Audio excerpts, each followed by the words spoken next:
Good evening, everyone, and welcome to the Advancing AI Demo Day. This is the day when we celebrate the end of the first Accelerator program that is dedicated to early-stage startups building AI products. This is a part of our contribution to the startup ecosystem in Romania. Today, we talk about AI and how this technology can improve our products and our lives. You are going to meet 8 startup founders that have built AI products that have recently graduated Advanced AI program from Techcelerator. First, we are thrilled to have with us Anna Patterson, Managing Partner at Gradient Ventures, which is Google's artificial intelligence-focused early venture fund, and she will have a few welcoming remarks. Thank you so much for being with us, Anna, tonight. Hey, welcome from Gradient Ventures in California. I'm really happy to come to the Advancing AI Demo Day, and it's exciting to see such strong activity across the world in the AI space, and particularly in Romania, where we've invested in the past. At Gradient, you know, we focus on AI startups across many different industries, and we believe that AI technology is just barely scratching the surface of the full potential. And we want AI to have a lasting impact across a variety of sectors. We typically invest at the very earliest stages, like you guys today. We invest in the seed and Series A stage, like we did in Typing DNA. And you probably know them. And then after we make an investment, we have an operating team that helps them bring their ideas to life, you know, through marketing, design, and best practices for sales, as well as, you know, helping on the architecture and engineering front. It's crazy to think that we started Gradient Ventures only 3 years ago. And since then, we've invested across a number of areas in the ML infrastructure space. You guys might even use Streamlit. It's an open source product and helps you build and share data apps. And Labelbox helps you label your data set when you're just getting going. But AI companies are in all different sectors. We have Main Street that actually helps startups apply and get money from the government, because a lot of governments have programs that help very small businesses get started. It's not just VCs. And we have Mural, which was started in Argentina and really helps remote work. So we do invest around the globe. And sorry. It's great to see how fast Romanian startup ecosystem is growing. And with recent success stories like UiPath and Typing DNA, we've become more active across Europe. With Typing DNA being a primary example for you guys. And they leverage AI to understand typing biometrics. It's very interesting concept so that they can tell your identity through your pattern of typing. And I'm sure some of you know Rahul or Christian, the founders.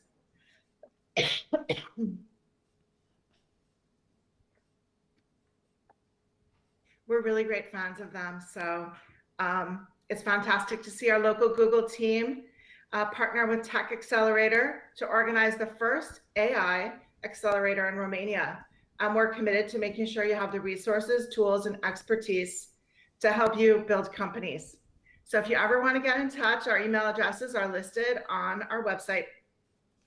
And to those who are pitching today, good luck.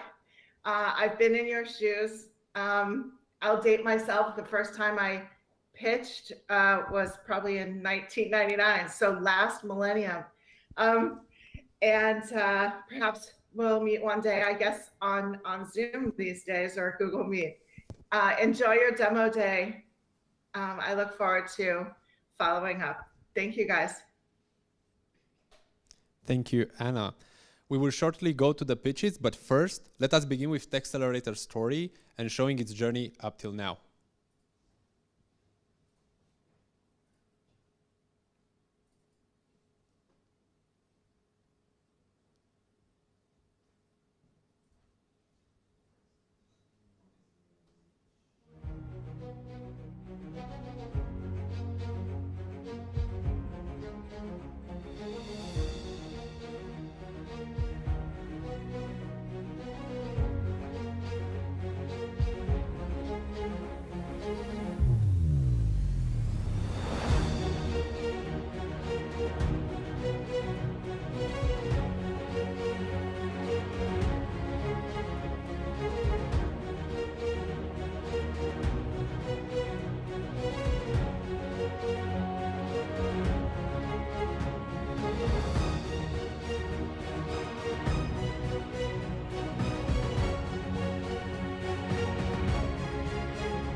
Accelerator is not accelerate your business. It changes you so you can accelerate the business.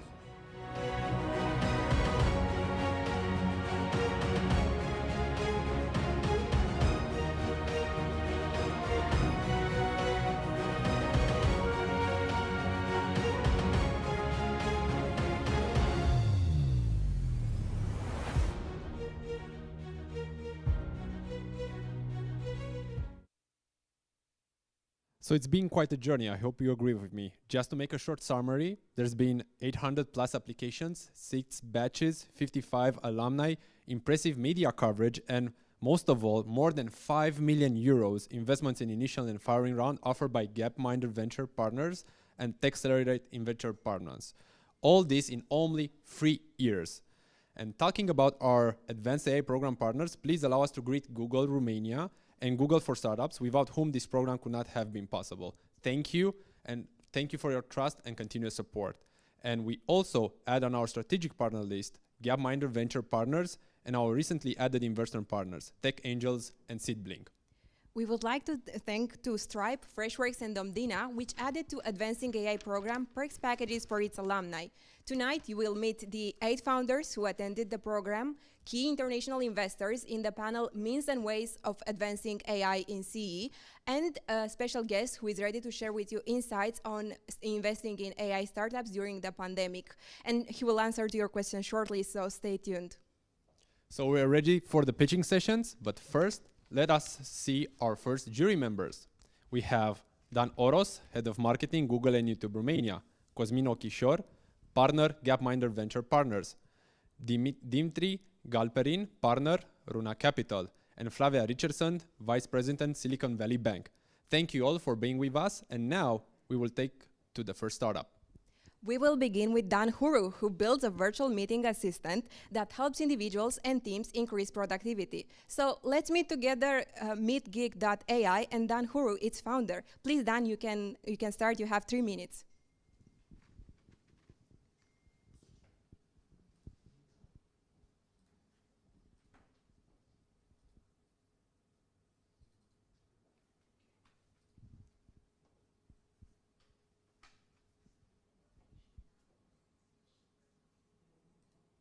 Fifty percent of your meetings are a waste of time, and that organizations spend significant money each year because of poor meetings.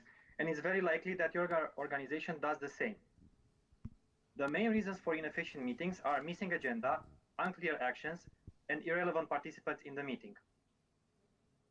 We want to leverage the opportunity of artificial intelligence technology to empower teams to save costs with meetings by up to 50%. Based on meeting information and audio streams, our AI meeting assistant enables you to speak and send instructions, generate meeting notes and automate follow-ups, and understand performance and identify irrelevant participants in the meeting. It works very simple. The assistant joins the online meeting, it interacts with participants, and automates tasks. At the end, it shares meeting productivity insights in a web dashboard. We are in the collaboration software market with nearby markets such as conversational intelligence and automated transcription services. We have several features that we are betting on, but the one standing out is our real-time integrated experience, enabling our customers to speak with the assistant and receive instant feedback. We started coding in May and are now currently running in private beta mode, collecting feedback from users. The product is ready and already performs real-time transcription, extracts meeting notes, and calculates meeting productivity insights.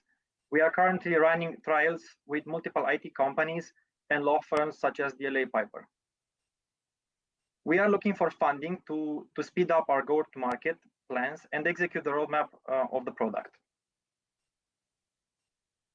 We, the founders, have been working together for a couple of years and have a strong technical profile capable of implementing such a product. Our advisors have complementary background in sales and marketing and have their own companies. And together we form a complete team that shares common values and wants to make a significant impact in the meeting space. There are 3 reasons why we should act now. The technology is becoming ready enough to support such a solution. Meetings are becoming increasingly remote. And we are early in the market with a handful of startups in their early stage and one notable exit in 2019. Thank you, and let's make our meeting smarter. I'm done. Thank you, Dan. Now we will have a 4-minute Q&A with the jury members. So who is going to ask Dan the first question from the jury?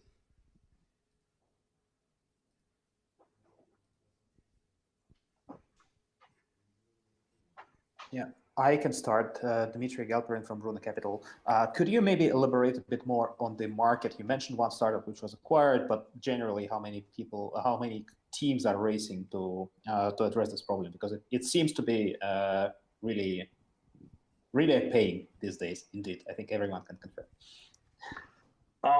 So in terms of direct competition, there are about 7 or 8 startups in their early stage, which have an initial funding.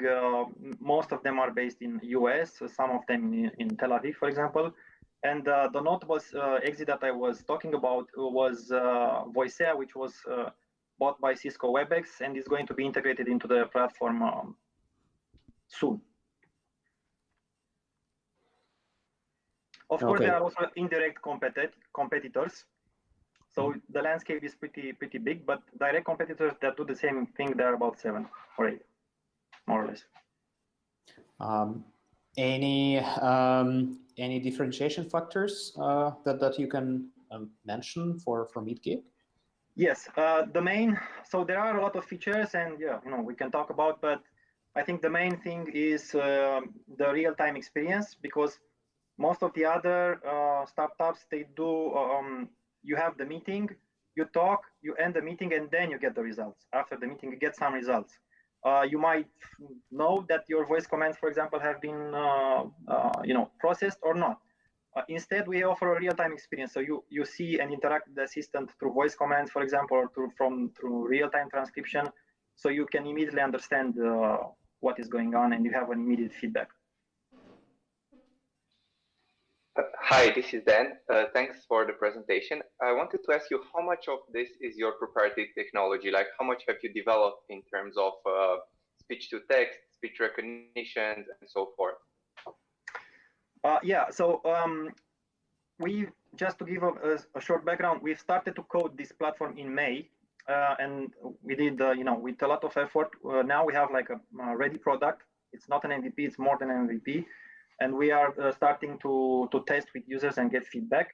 So in this time frame, we try to take some shortcuts, of course, where it was possible, but also we developed some things proprietary. So maybe the most important thing is the automatic notes extraction, which is analyzing the transcript, but is based on our proprietary algorithms, which are a hybrid of things that we are reusing and customizing for our scenario with our custom data sets. But we are also using other integrations where it's possible. It's focused on English, right? Like you're going to target English-speaking companies, let's say. Yes, the target is English-speaking, also because of the market potential, of course, also because of the accuracy. So there are multiple reasons, but we have also validated some scenarios on other languages.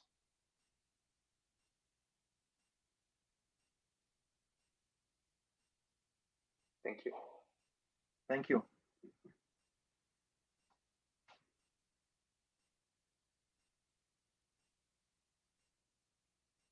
The jury? If not, we will move to the next startup.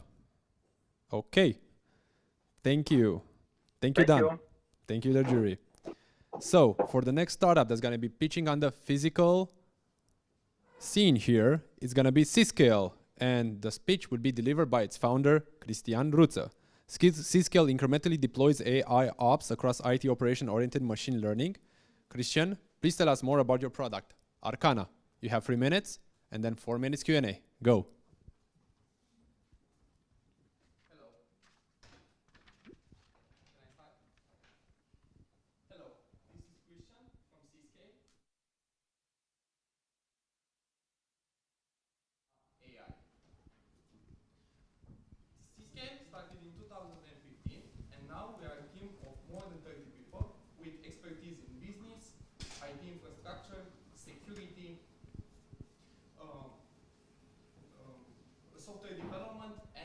artificial intelligence.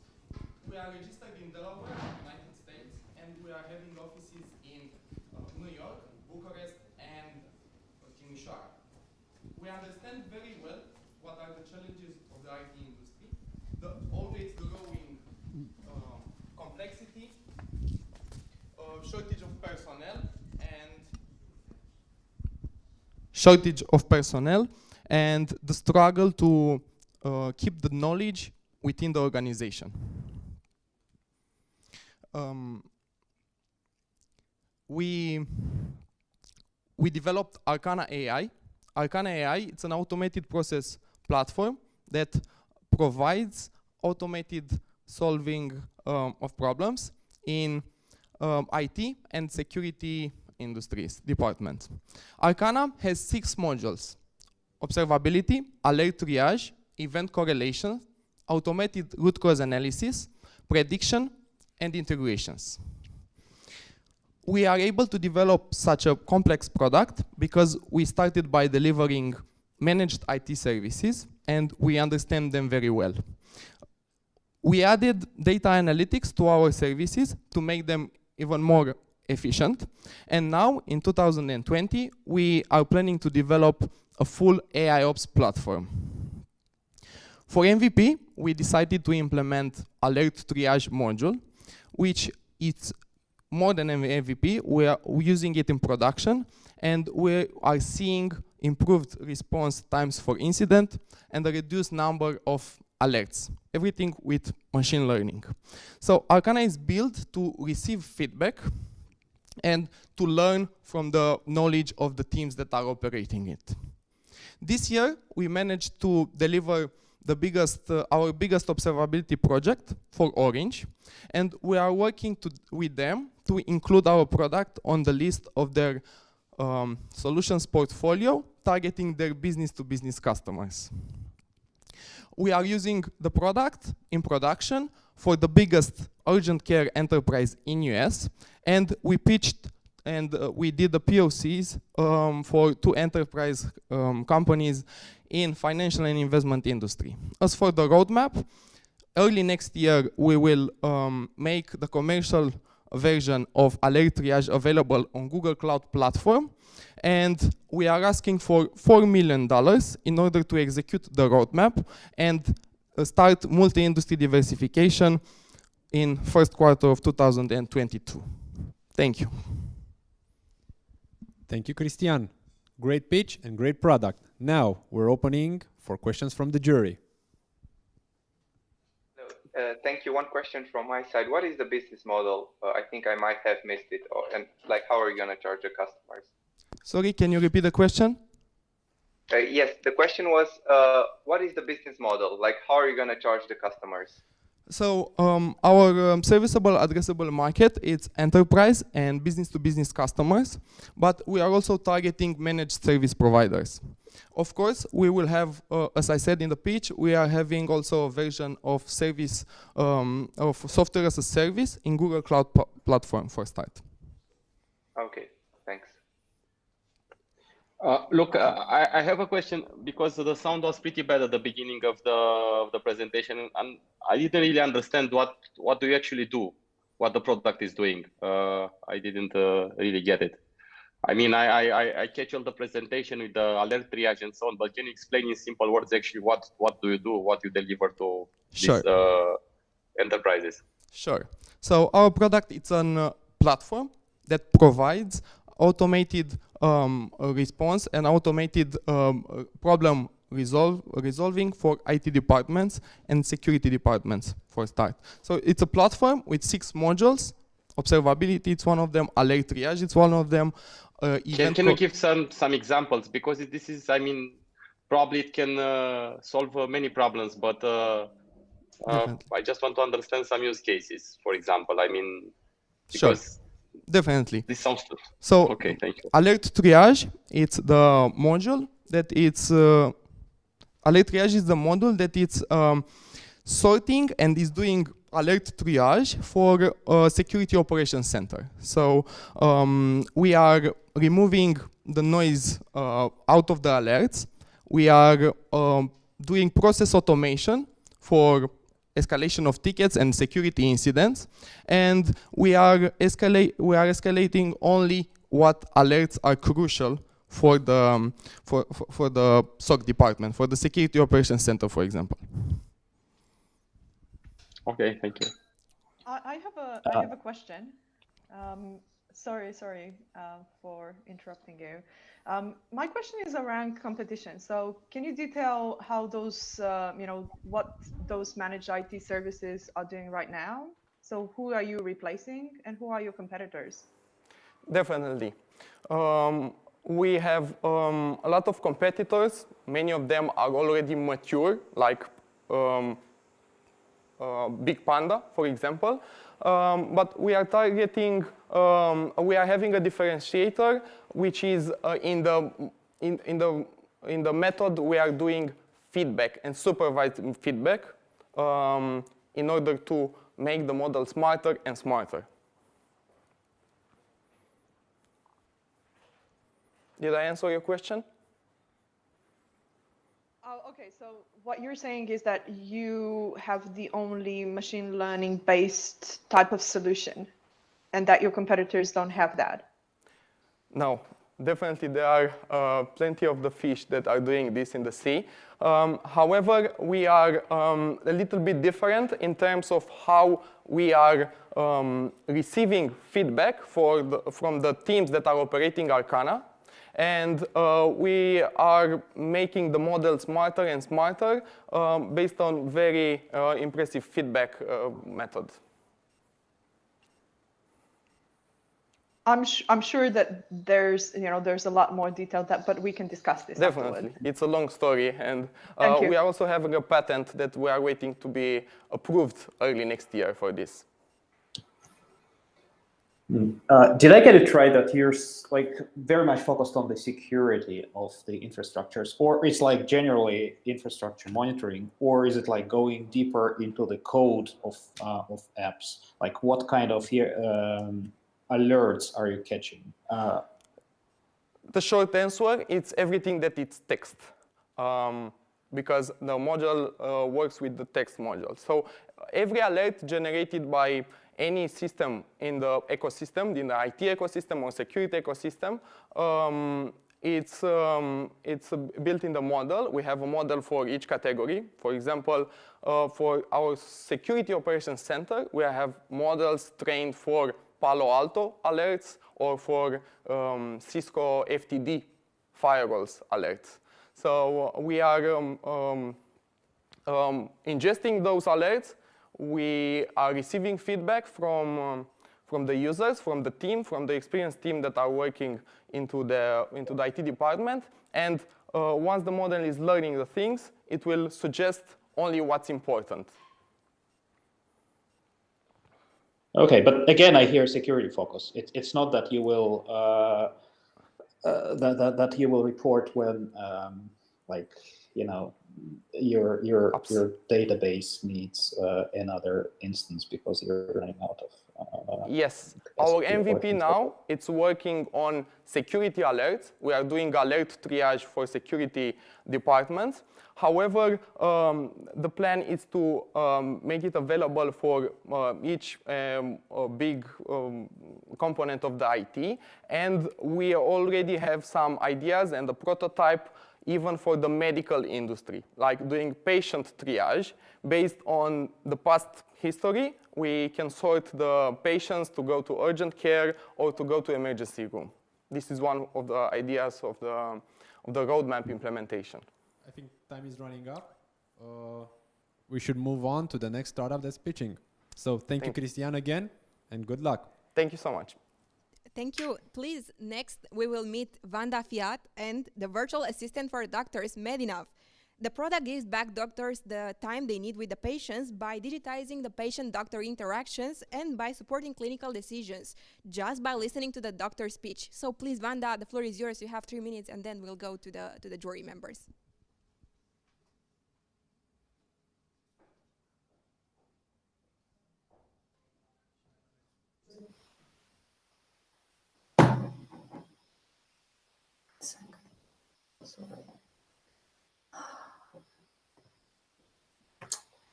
Sorry, thank you. My name is Vanda, and I'm the co-founder and CEO of Medinav. And my dream and ambition is to improve healthcare through technology. This journey is very personal to me. 7 years ago, I got sick. After visiting a lot of doctors throughout Europe, it became very clear how disconnected and inefficient the health systems really are.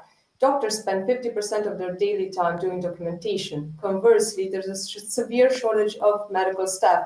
There's even a study that recorded 4,000 clicks in a 10-hour shift for a doctor. With Medinav, we made it possible for doctors to speak instead of write and extract data directly into the medical forms. Our users are doctors and nurses, our clients are hospital and clinical management. The main benefit for doctors is reduced anxiety caused by either burnout or stress using software that they hate using, just not enough time to properly treat patients. I also created Medinav for us humans, as patients, at least a couple of times in our lifetime, and for myself, because I wanted to make a difference through my work.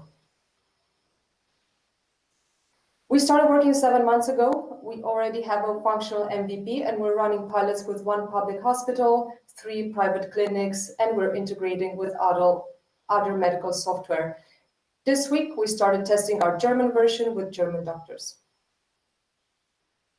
Compared to our competition that is mainly focused on the US, we are grabbing an untapped market, the European market. We are significantly more affordable and we require no hardware.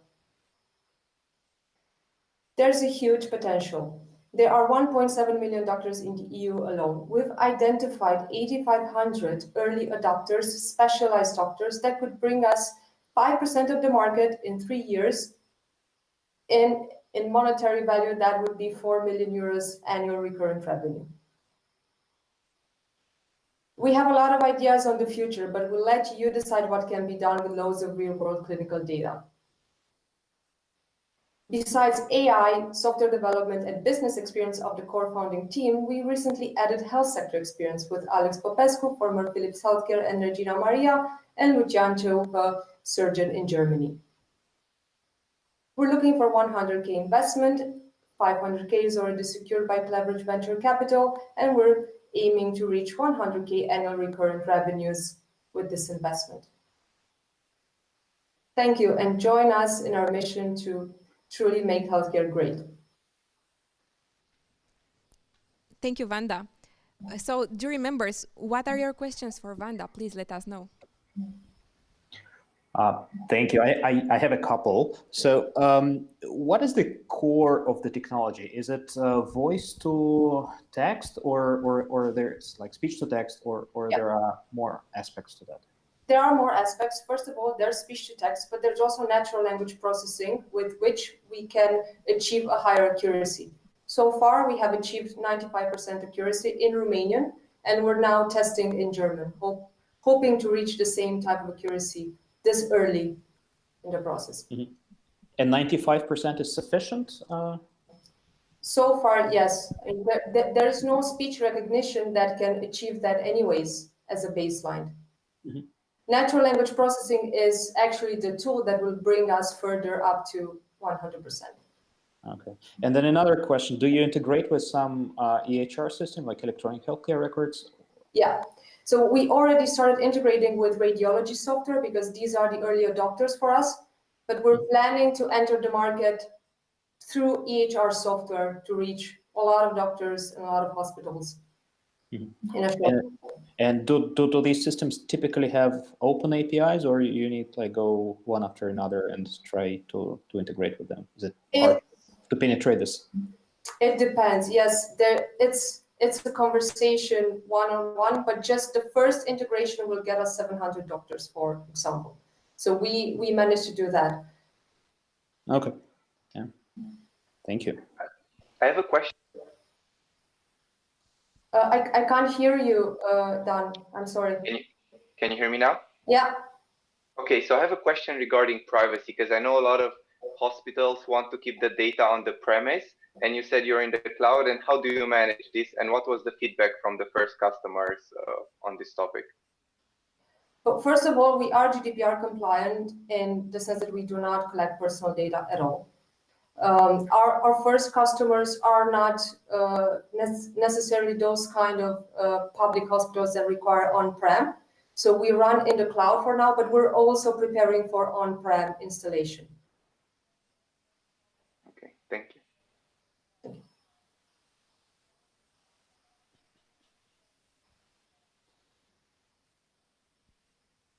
So if there are not other questions, we can go on now. Yeah, maybe just one. What's the price? Okay. What's the pricing model? The pricing model, as maybe I went through quickly in my slide, €2 an hour. It's very conservative. That's definitely at the bottom level. And with this €2 an hour and taking an average of 1 hour a day per doctor, we calculated the market size. But our competition is mainly manual transcription. So people that listen to the audio and transcribe, and the pricing is usually $100 an hour in the US.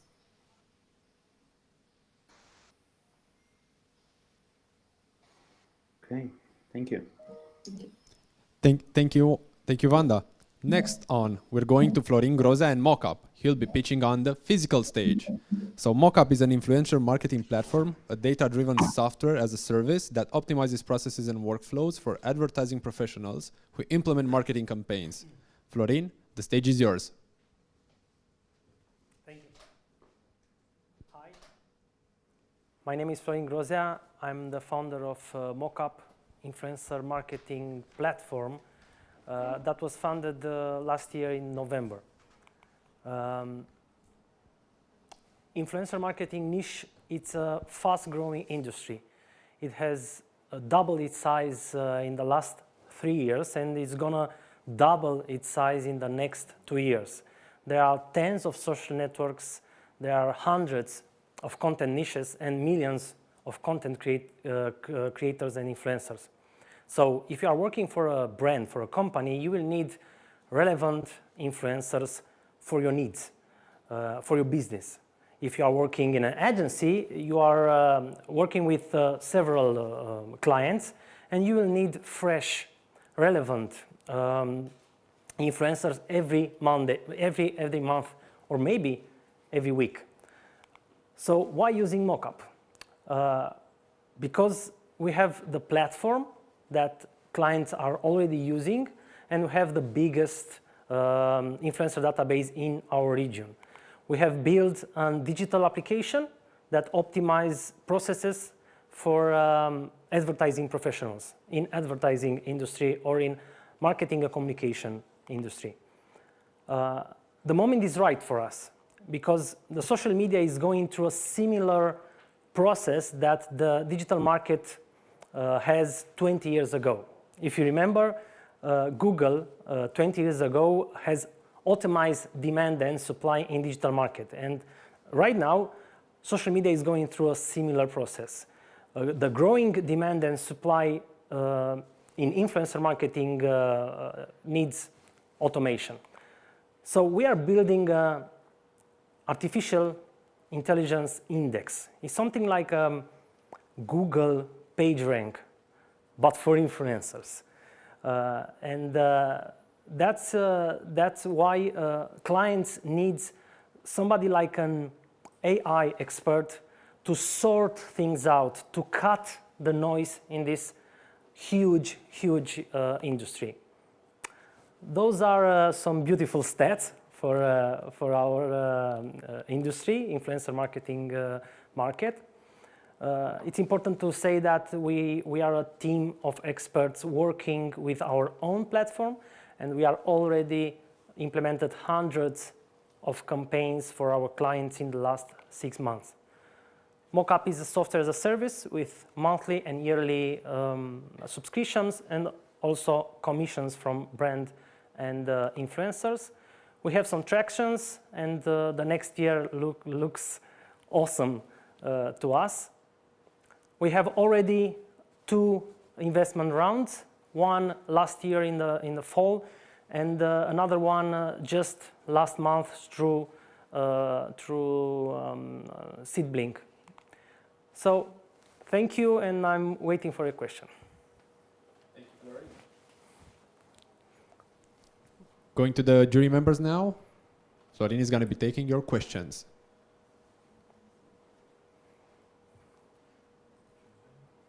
Can you hear me? Sorry. Yes. Yeah, okay, fantastic. I think my first question is how, what is exactly the product that you're offering? How does it compare to anything else in the market? And what is the sort of traction you already have? We have the traction for the platform. That's a digital application, software as a service that clients, be their brands or agencies, are using to find the influencers, contact them, and then implementing the campaign. The AI index that I told you about is something that we plan to do next year. We have an index, but right now it's something that we are just working on it, and we want to implement AI and machine learning technology to this index, to this algorithm. So where are you getting the influencer data? What systems are you scraping or integrating? And are there any regulatory kind of hurdles for you to be able to sell such data? It's a very good question, because the influencer marketing platforms are from three categories. The scraping category that you mentioned is something that we don't want to do. We get the data from the influencers or their managers, so we have the proprietary data from them. And of course, we are aligned with the GDPR legislation in European Union. So, in short, we have the data from influencers, and we audit this data so that the clients in the platform can have the highest quality data and the highest quality influencers.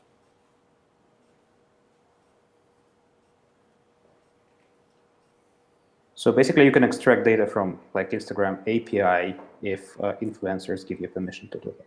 Yes, every influencer in our platform, and we have influencers from 9 countries, gave us the permission and gave us the data and the permission to use their data. And I believe that in those times that we live in, we need curated, clean, and legally obtained data from trusted leaders and content creators. I don't believe in scraping. I don't think Instagram and Facebook and Google will let everybody just grab their data. I think there will be a lot of problems here. So we are working with managers and influencers for their quality and audited data. And how open are influencers to be this transparent, let's say, and provide this data? This is a question that I have a lot of times. For us, it's very easy because we understand social media. It's not such a problem to get influencers.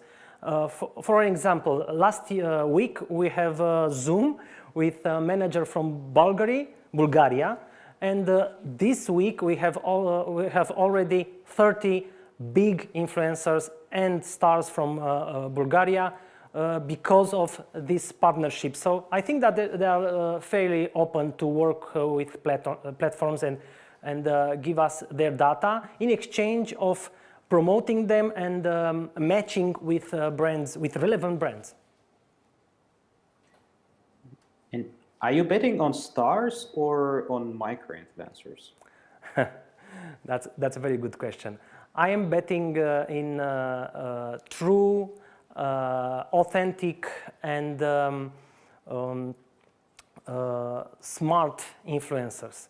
Of course, micro-influencers are the best, I think, because their engagement rate is higher and because their community is much closer to them. But also we have stars, and we have those stars that we discovered that have the same connection with their community.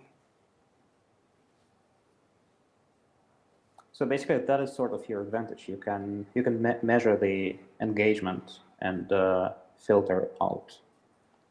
Yes, engagement is very important, and we have a partner, and we work for auditing those numbers so that the stats for the clients will be, as I told you, very clean and very verified on the platform.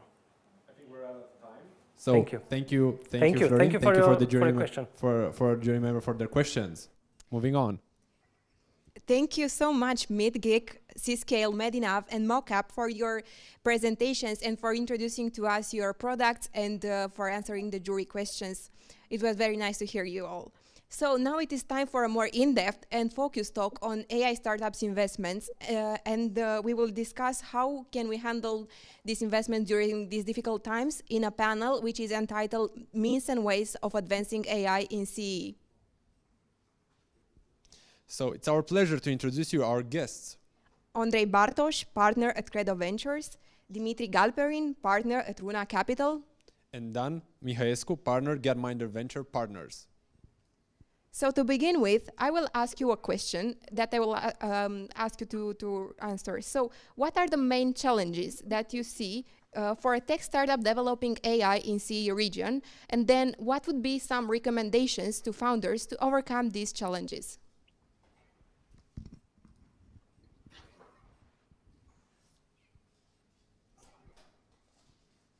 Who would like to start?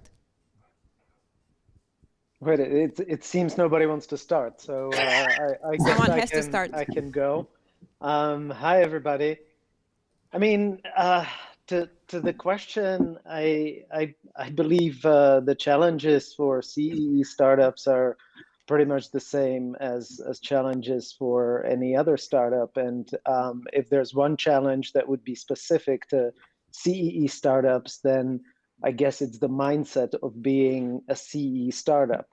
From my point of view, the first step should be to just realize that it doesn't matter where you're from, especially in this pandemic world where pretty much everything happens remotely. The disadvantages of being based in remote regions of the world, or being 9 hours ahead of the Bay Area, are sort of less and less relevant. So my advice to any CE founders and CE startups would be stop considering yourself a CE startup. You're a startup focusing on global challenges, operating in the global market. Thank you. Some other thoughts on this question? Yeah, that maybe that on top of the mindset and attitude, which are absolutely crucial for success of any entrepreneur, as Andrei pointed out, I would add the fact that there might be some small challenges in the way they're a bit more technical and they think about the product in a very, very technical way. And I think what they need to start thinking it's about, I need to validate step by step this product that is enhanced by this technology. So I think this is maybe another angle that they should take on when they start working for the most important project of their lives, to use the tech part and the tech knowledge as it is, right? But enable it by looking like, oh, I need to validate. I need to see how somebody is using this. Is there anybody that would use it at all, really? And all that. Otherwise, it's just an R&D project instead of a startup. Yeah. And I think the challenge comes with the education system we used to have in Central Europe for a few generations, which is rather technical, better on the technical side than on the business side.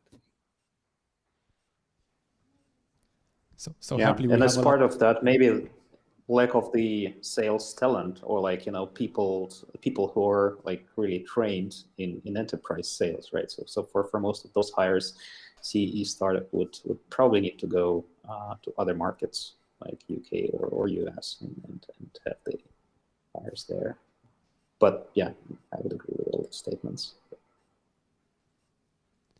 I think happily we have a lot of programs and accelerators like this one that are training founders also to think from a market point of view and not only from a technical point of view. But coming back to the first questions, okay, there are a lot of challenges, or there are some challenges here, but what would be some of the advantages? Because we've seen a lot of big important companies from US are getting development teams in CE and also in Bucharest. I mean, there might be some opportunities also here. I'm curious, what are your opinions on this? Yeah, absolutely. It's engineering talent, which comes at good price, which comes with good quality, which comes with less competition. Like competition for the tech talent in California is just insane. It's becoming also quite insane in Western Europe as well. And yeah, I think across the Eastern Europe you have the luxury of, you know, engineering talent available, and people stay with the companies. That's not what's happening in US, for example. You have engineers who are jumping between all these fancy startups and tech companies. I agree. Engineering talent is something that that we really can be proud of, but it's not just that. It's also, you know, the competition for this talent is much less intense than what we see in the US, which then is reflected in the price. So, you know, for less money, I feel like in CE we can get a lot more value, a lot better quality and stuff. And I would probably add one more thing, which is, listen, Central and Eastern Europe is a great place to live in. It's a very livable region to be in. When I compare it to some of the other tech hubs around the world, which are crowded and expensive, and you know, they have somewhere the traffic situation is kind of broken. I'm talking about the Bay Area or New York. Central and Eastern Europe actually is not that bad in that respect. And where it does play a role is in sort of the mindset of people, the mind, the sort of peace of mind of living in good cities, in good countries. I believe it plays a role. We should be mindful of that.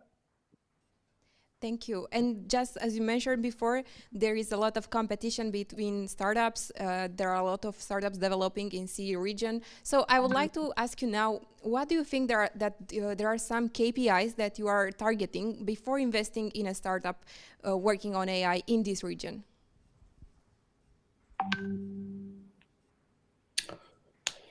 I think the KPIs or the question that you have, it's actually more related to each stage, the stage at which we invest. So if we invest at seed or Series A, we different stages in the funds that are represented in this panel.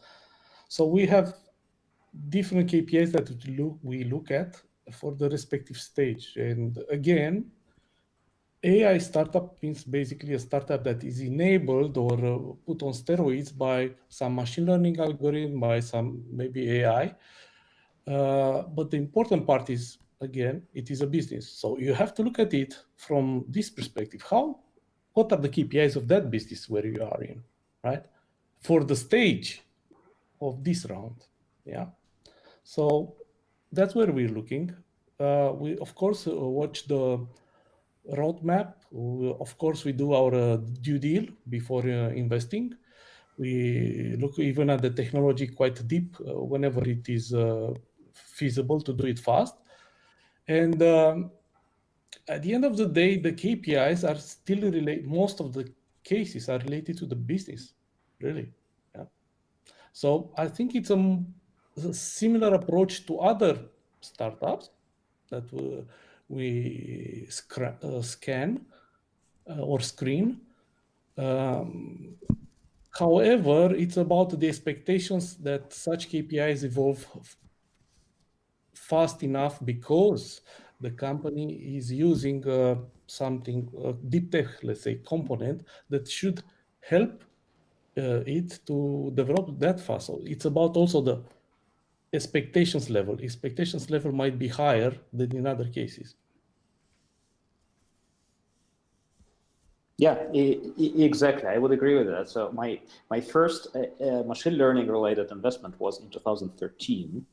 That was a bit pre-hype, but now when a startup is talking too much about AI, I would point them to the problem and try to understand what is the problem that they're solving and how painful it is, and like what are the other ways to solve it. Do you like really need AI, or yeah, just consider that as a business, well, like all the other startups. Perhaps one more considerations here is speaking about AI. Like, do you have any unfair advantage as a startup, as a team? Like, do you have certain very relevant industry experience, or I mean, that would apply to any startup, but I think in particular in this AI case, like trying to understand what's so special about the team and their background.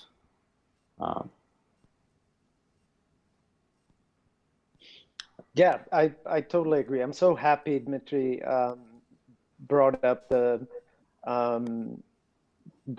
reminder that AI is nothing super new. I mean, AI has been here for quite some time, and just to bring up a little bit of healthy competition. My first AI investment was 2011, so 2 years before Dmitry. But back then it was not all hyped up, and I don't think they even used AI in their pitch deck. But it was truly what it is. In terms of KPIs, I think we're all talking about early stage investing here, and at least for us, at least for Credo, we don't have any specific KPIs. What we need to understand is, what is it that the startup is working on? What's the big opportunity? How is the AI applied to a certain use case, if there's a good business case in what they're trying to achieve. And I totally subscribe to what Dan and Dmitry said. We need to see some sort of a reasoning behind why would this particular team win in their respective field. And maybe just one more thing, which is sort of implied, but sometimes forgotten, which is the timing. Why now? Why should it now succeed? And not always the startups are fully aware, but we should kind of wrap our heads around those things. Particular KPIs, I don't think we have.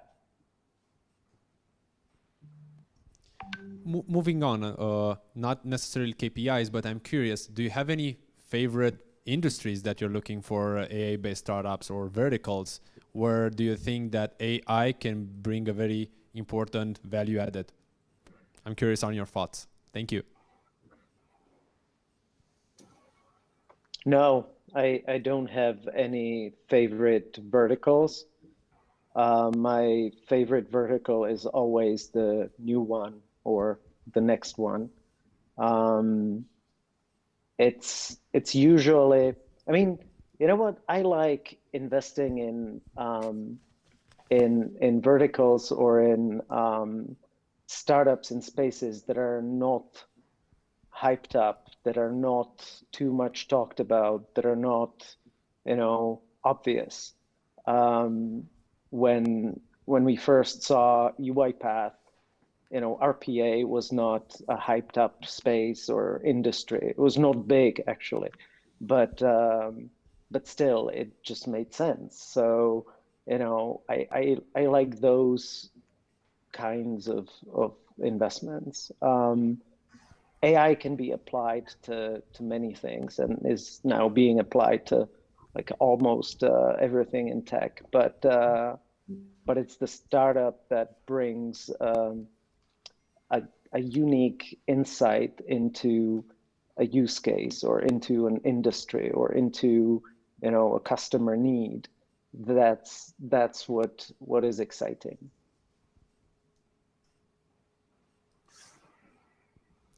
Other thoughts? Yeah, well, I absolutely agree with what Andrei said. And we are also very open when we look at the startups that come to us or we encounter, let's say. However, we are a bit realistic about the pool of talent that it's able to develop the business, not the business of that startup that resides here in Romania, for example. And a lot of the success stories in Romania are actually B2B companies rather than, you know, B2C, consumer-oriented companies.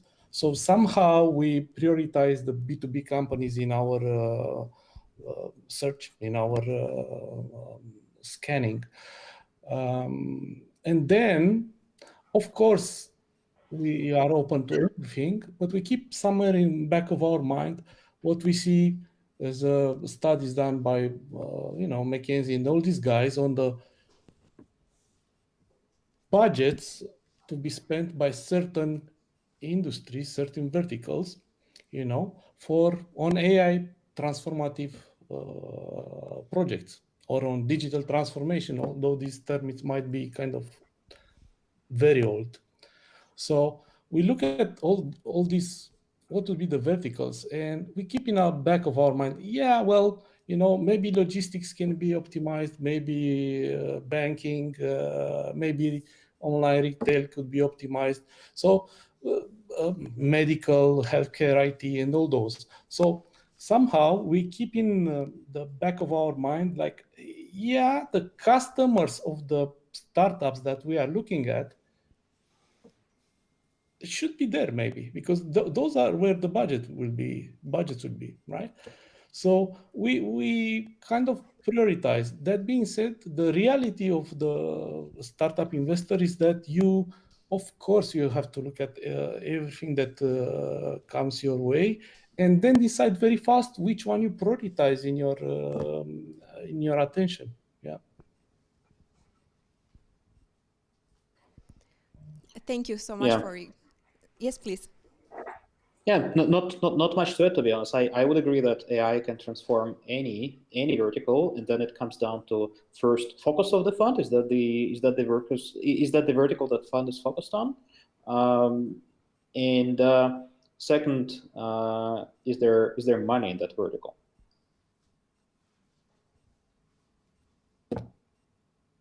Yep.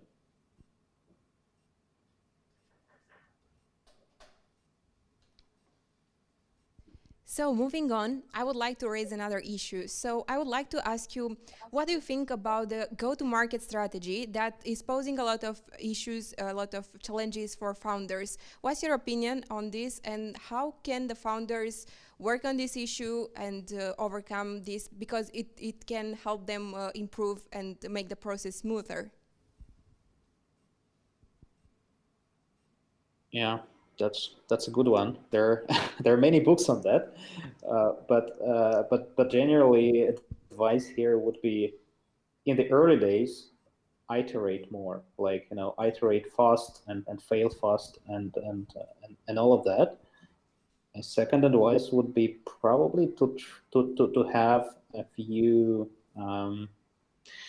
like customers who are prepared to pay, or like early adopters and who are prepared to pay for raw products, like not polished products, and if they bet their money on this product, then it's probably worth pursuing that. So I would probably stick to this couple of advices for the early stage startup, and then for slightly later stage startup, look again at your customer base and maybe deprioritize serving some of them and focus on those who benefit the most from your product.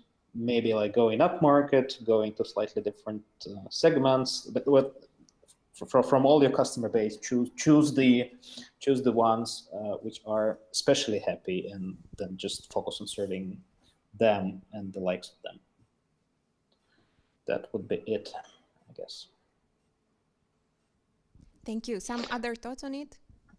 Yeah, I mean, go-to-market, it is, very often what we see is that the tech founders almost like hate going to the market. They wouldn't if they didn't have to, right? Because they're, they love the product, they love the tech. That's what they're passionate about, not go to market. But if there are sort of tips or pieces of advice how to think about go to market, I would totally agree with Dmitry to go faster, iterate fast, experiment, just get it out there. Listen to feedback. If the feedback tells you to do something differently, do it differently. Second would be, it is much better. And sometimes tech startups in our region, they try to sort of hustle and improvise and do it themselves. What I would advise them is try to find somebody who knows how to go to the market, who has expertise and experience from the target market. Hire somebody experienced and senior, somebody unlike you, somebody who can sell to the target market. And from my experience, actually, it is no longer the case that it would be super difficult to hire people in Western Europe, in the UK, or even in the US for a CEE startup, because why not? So yeah, go fast, don't be scared, and hire best people that you can.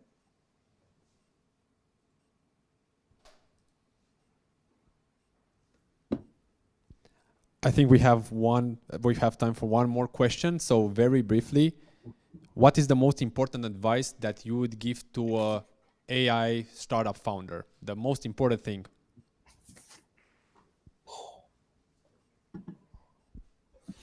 Wow. Just one, I mean. Don't do it. It's hard. It's difficult. You're going to suffer. It's going to be a roller coaster.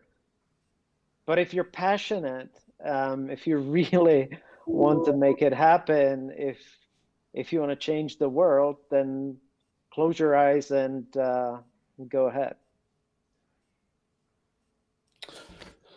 Yeah, I absolutely agree with that. If it is to choose a different one, it's like, although it's absolutely tempting to do the perfect product, the perfect process, the perfect everything, nothing replaces the testing that you need to do step by step. Nothing replaces the traction that you need to see and prove, right? Traction can be revenues and all that, but actually traction can mean many, many other things, right? So I think focusing on traction and on evolution is absolutely important, and don't get so much in love only with the technical part.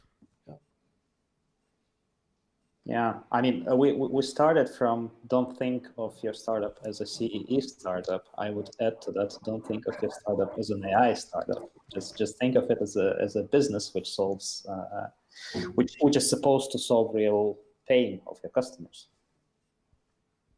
Yeah.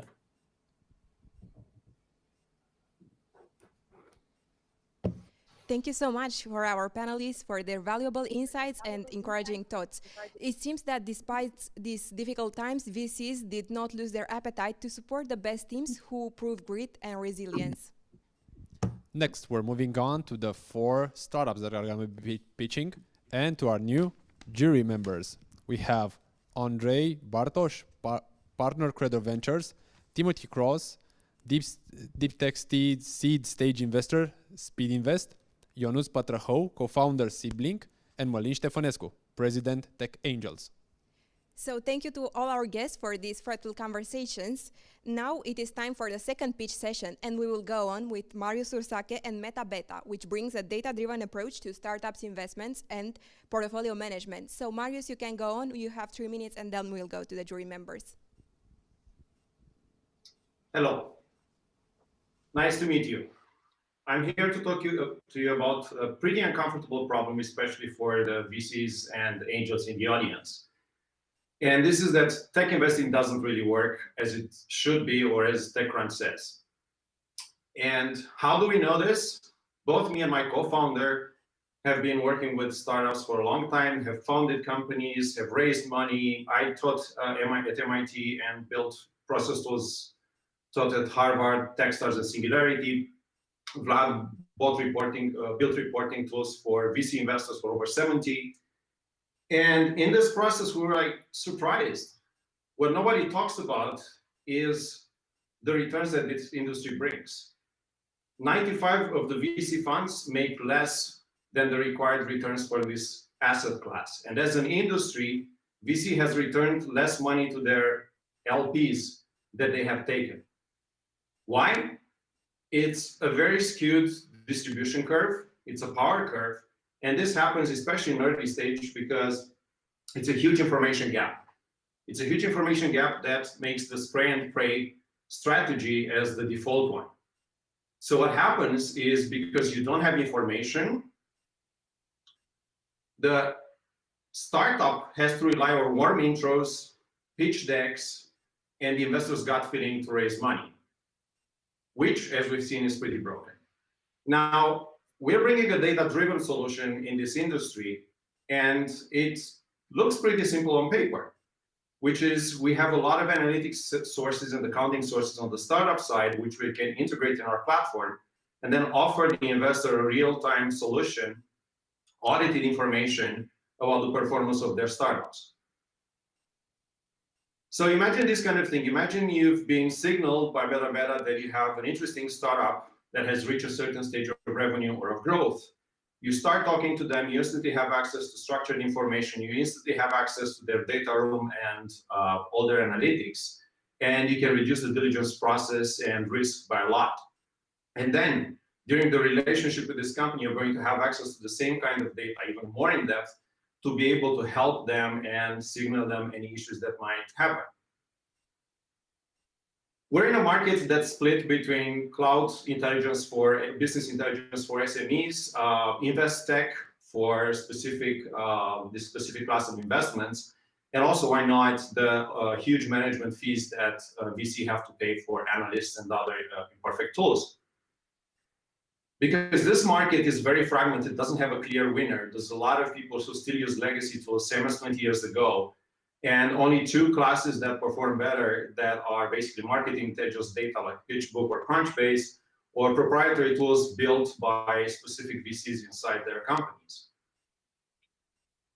How we get access to this data? We give this product for free to startups, which will help us collect their data, and we charge investors initially in a SaaS model.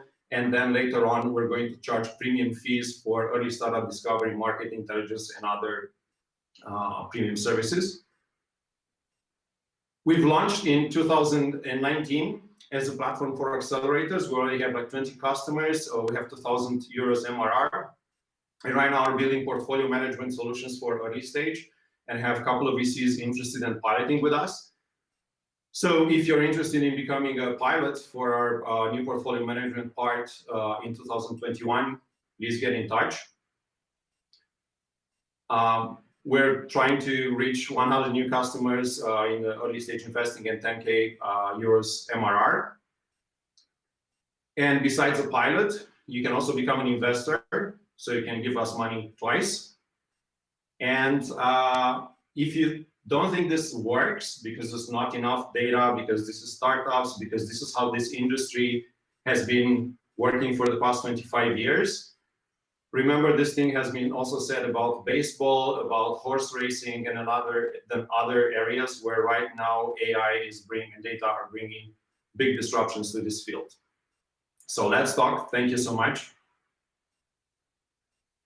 Presentation. Now we will continue with the jury members. What are your questions for Marius? Hi, Marius. Interesting pitch. Definitely. Don't believe in data at every stage. Definitely something to think about. It is absolutely true that that VCs are thinking about data-driven approach, and definitely many of them are trying to build in-house tools that will help them with getting more information and so forth. But my question is a little different. So in your pitch, what you said was that just a small portion of VCs are generating like 95% of returns. That is correct, right? Yeah. Do you have any evidence that those successful few are successful because they're more data-driven or they have better tools? Not necessarily, because we don't know all the companies, all the VCs that generate these returns. But if you look at the VCs that are, let's say, referred as being most successful, most of them are building these kind of tools inside. And there's not specific measurable data as evidence, it's more anecdotal. But let me give you an example. I think like the top investor and top VC in terms of like power of their data tool is Correlation Ventures in San Francisco. And they're sought after as a co-investor by a lot of big VCs who are more traditional, especially because of this data. So that's their specific business model. But again, if you look at, so we have a list of 83 tools that are built by VCs. If you look, there's a balance between top companies like Kleiner Perkins or Anderson Horowitz, and smaller incumbent VCs like Tribe Capital or Quake Capital in New York and so on. Interesting. And maybe just a quick second question. So what stages do you believe this is relevant to? Is this something that can be applied in early stages as well as later stages, or is there a particular sweet spot? So normally, to your point, at pre-seed, data is very scarce, and the more you move towards early stage, Series A, Series B, data needs to be more standardized to the point that where you get to a mature stage, like most of the companies in a specific business model and market will have the same metrics that an investor will look at. But there's evidence that AI and data can help remove biases in very early stage investing, because each investor, especially at angel stage or micro VC, will invest based on their previous experience. So they might have like biases, discriminatory parts, or just like blind spots. And here's where data can help. We don't see data as a replacement for humans. Here we see them as a complement in decision making and removing cognitive biases. So there's evidence for that, where an algorithm created at the University of St. Gall in Switzerland applied on 600 investments, performed better than 200 angels that did the same, had basically like access to the same investments. So that's one thing. Second thing is, in our current stage, we look at traditional analytics platforms. So that means the startup needs to have at least like some initial traction in early users, even free users, experiments, and so on. But again, there are studies in AI and statistics that show you can infer a lot of these things from soft signals which is engagement on a company's posts, profile of founders or history of founders in terms of expos or achievements, so resumes of the team, number of code lines written, and actually not number of code lines written, the variation of those code lines and other parameters of execution inside the company that show that maybe while that company hasn't reached product market fit, or they don't have yet revenue, they have a good executional capabilities that once put on track can really speed up growth. Thank you. I would go for a couple of questions as well. As you mentioned, that it works for early stage startups as well, seed investments and so on. And because we are looking for such a tool with Tech Angels, I happen to know that there are a few solutions on the market. So first question would be, what is different about your product? And the second one is, besides the investors, we can see that many startups try to avoid as much as possible filling in all sorts of forms and information, not necessarily because they don't want to or they are lazy, but maybe they don't have time. They are more busy developing their startup. So these are the two questions. How do you solve this? How do you get the startups on your platform? So the startups on our platform can come into situations when they apply for funding, and then we encourage them to build more than a deck, to have a proper data room with metrics and everything else. Or they come when you as an investor invite them to join your portfolio on MetaBeta. And at that point, our goal is within 10 minutes to be able, depending on their stage of business, their business model, to set a default set of metrics, and then building the creations that will allow them automatically to build, let's say, pull financial data from Xero or QuickBooks, sales information, deals from their CRM, HubSpot or Salesforce, marketing performance and sales analytics from other platforms. So that's our goal for the next period. So it's a set and forget type of thing initially, at least. Then at the level of investors, again, like this can generate a network effect where they add their portfolio startups. Their portfolio startups use that data both for company management, but also to further fundraise. To your second question, you don't know, but we've already talked to your colleagues at Tech Angels, and they're considering using MetaBeta for deal flow for Tech Angels. But to the other point that there are different solutions on the market, yes, that's true. I told you they are very fragmented. Our main two classes of competitors are proprietary tools. So we're already have some context with people trying to understand whether they would be interested in taking those lessons that work for them and turning them into a mass market product.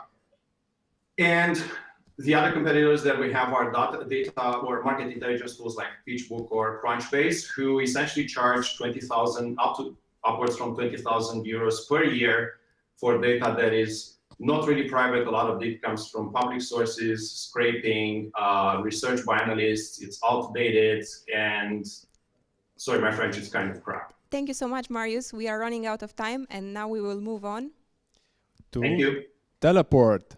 We have here Grigore Danciu, which is on the physical stage, and he will be talking more about Teleport, a new way of deploying car sharing, electric cars delivered to you within minutes. The stage is yours. You have 3 minutes. Hi, I'm Grigore, and I'm the co-founder of Teleport. Teleport is the next generation of mobility service. The team behind Teleport is pretty strong both on the engineering side, having engineers that won international Olympiads in mathematics and computer science, and that have worked in Silicon Valley for top companies like Uber, Twitter, Facebook, or Google, and also strong on the operations side. The problems that Teleport is trying to solve: Uber is expensive and unsuitable for trips longer than 30 minutes, and we spend more than 50% of the time spent in cars is on different trips. And classic car sharing, on the other side, cannot match well supply and demand. So cars get stacked in areas with low demand. Users cannot find cars exactly where they need them, and are unhappy, and expensive parking spots are wasted. How Teleport works: you find the closest parked car and unlock it with your phone. If no car is close by, we deliver one within minutes. Then you drive the car for minutes or days, and at the end you park the car on the closest available street parking, or you request that we collect the car. We are a marketplace and we do not own the assets. We are the first hybrid service in between ride sharing and car sharing in the world. Our machine learning based dispatching algorithm allows us to increase the car usage by 10x compared to classic car sharing, while needing 10 times fewer drivers compared to Uber. We started 1 year ago in Bucharest with just 10 cars and 2 couriers. We are now at 80 cars and 6 couriers, and we are the #1 service by bookings and revenue, despite having 5 times fewer cars than our competitors. 40% of our trips start with a delivery. We have 20,000 users that signed up for the service. 15% did their first trip. 80% returned for the second trip. We are seeing a 10% week-over-week growth despite COVID. And we got to monthly sales of 50,000 euros. We are looking to launch in London in the spring. And at the moment, we are looking to raise a seed round of 350,000 euros to reach 1 million in sales and profitability in Bucharest over 4-6 months. Let's make the cities green together. Thank you, Igor. Very interesting service. Looking forward to trying it myself. So now going to the jury members, 4 minutes, and please 4 minutes. You can start now.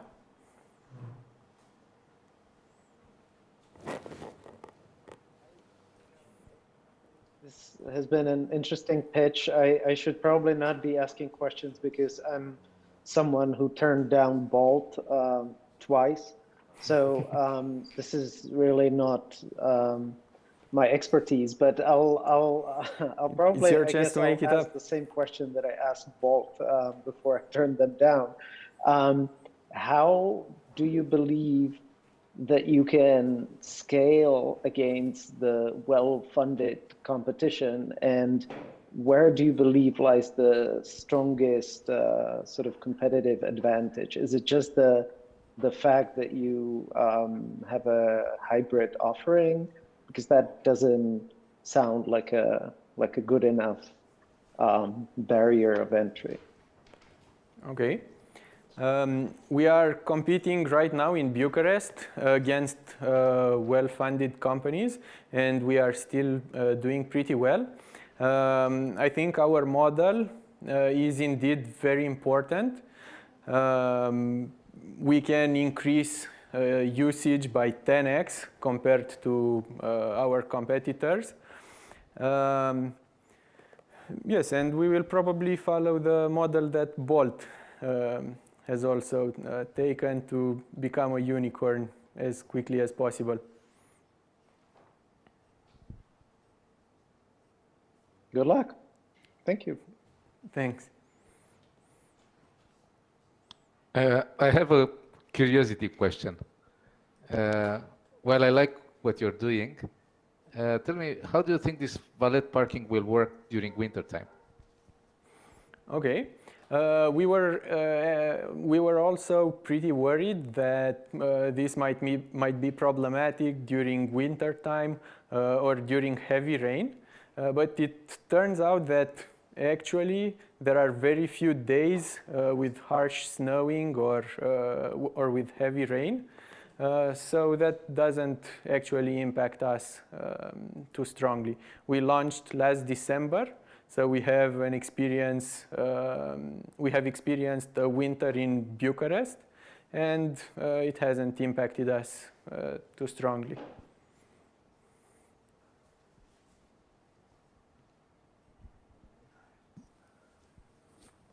Hey, I would ask a question more about an exit than the continuity. So when do you expect to get somebody bigger into the whole thing? I mean, as far as I see this business, it's a business for big guys. I mean, you cannot play too much with it.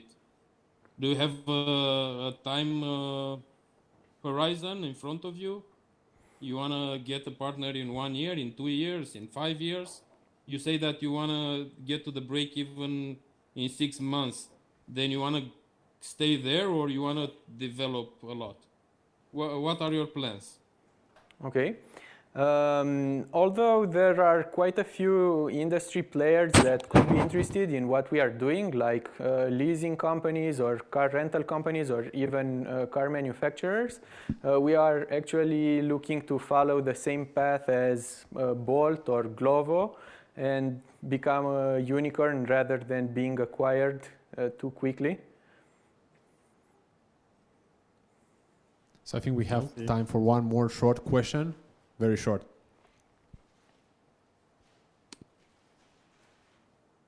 If no more questions, then moving on. So thank you so much, Grigore. And now, before starting the new pitch, I would like to remind the jury members to vote for their favorite pitch tonight, because we will have a special award at the end of this evening. So please vote. Going next, I would like to introduce Neonic Ai. Net team develops APIs that flawlessly deliver artificial intelligence solutions for today's challenges, opening the way for tomorrow's smart economy. So let's see together what Bogdan Darius and Neonic Ai have to offer. Bogdan, you have the floor. You have 3 minutes, please. Thank you, Hello. In the next 10 years, deep learning and neural networks will bring us immeasurable progress and innovation, and we are going to be part of that. Hello, I'm Bogdan Darius, and today I'm going to present Neonic AI, an API as a service platform which can empower your business through AI solutions. Developing custom deep learning solutions takes a lot of time and capital. The AI field is growing at an impressive rate, and software engineers can't meet the demand for AI solutions. Present software is not extensive and focuses on specific issues, forcing businesses to use a multitude of different services and platforms, thus increasing cost. In 2024, it is estimated the AI revenue worldwide will be around 100 billion. We looked at this opportunity and established Neonic AI as an important piece of this puzzle. We target enthusiasts and developers that want to bring their ideas to life, or businesses that want to improve their products.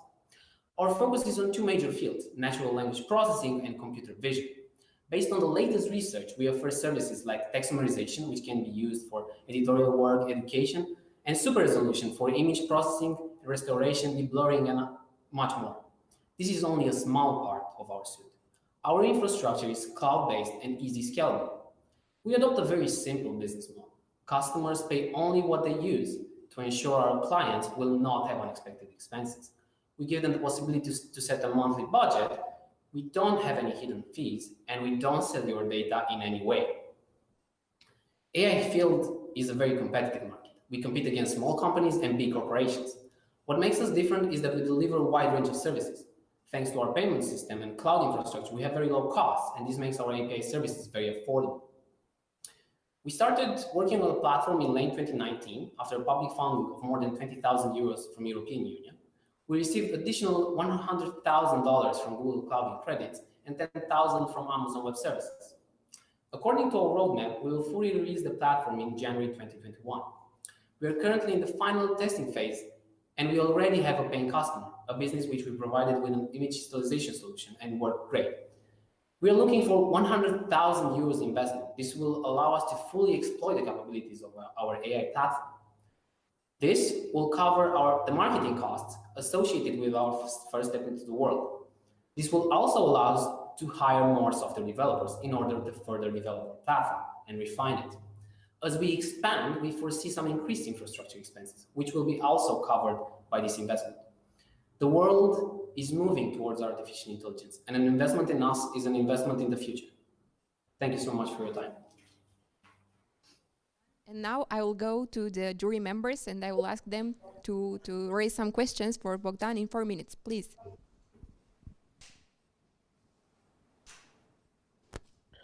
Bogdan, if I may start. Sure. Can you like explain what exactly is it that you're going to launch in January? It is really difficult for me to put my nail down on an AI platform. Yeah, so our platform, you will get an API key and you will pay a small fee for every time you use the services that we provide to you. This is the. But what are the services? So there's going to be like an marketplace of algorithms or services that we provide. For example, text generation, text summarization. We also provide sentiment analysis on computer vision. We have super resolution. We have image deblurring, enlightening images, and much more which we bring. And we also talk with other people that want to bring their ideas and APIs on our platform. So we want to make it as wide as we can, right? This is our goal. So the vision basically is to become the platform where anybody can go with any use case. And if I may add something, we developed our infrastructure on the cloud. So it's very easy for us, for a developer, for example, to deploy on our platform because we offer a single configuration file and a single file that they need to write in order to basically publish their APIs, right? If they have a trained model, they have just to configure one file and just another file which contains their model, and we automatically scale their infrastructure. We find the best price for them, right? Like, for example, on AWS, we use spot instances. These are instances in the cloud, like GPUs that are free, almost like $0.21, and you bid. Companies bid on these GPUs, and the price moves. It's like a marketplace for GPUs, but they are much cheaper than on demand. And it's very affordable for us because we provide only inference services, right? So you don't train on our platform; you just deploy and bring it, to other to the world. You don't. We are not a full platform, so to say, like put your data, train your data on our platform. No, we just focus on this specific. Did I answer your question, or you? Yeah. Like an app store for algorithms for AI. You can call it an app store, right? This is our target. Got it. As well. Yeah. Thank you. No problem. Other questions?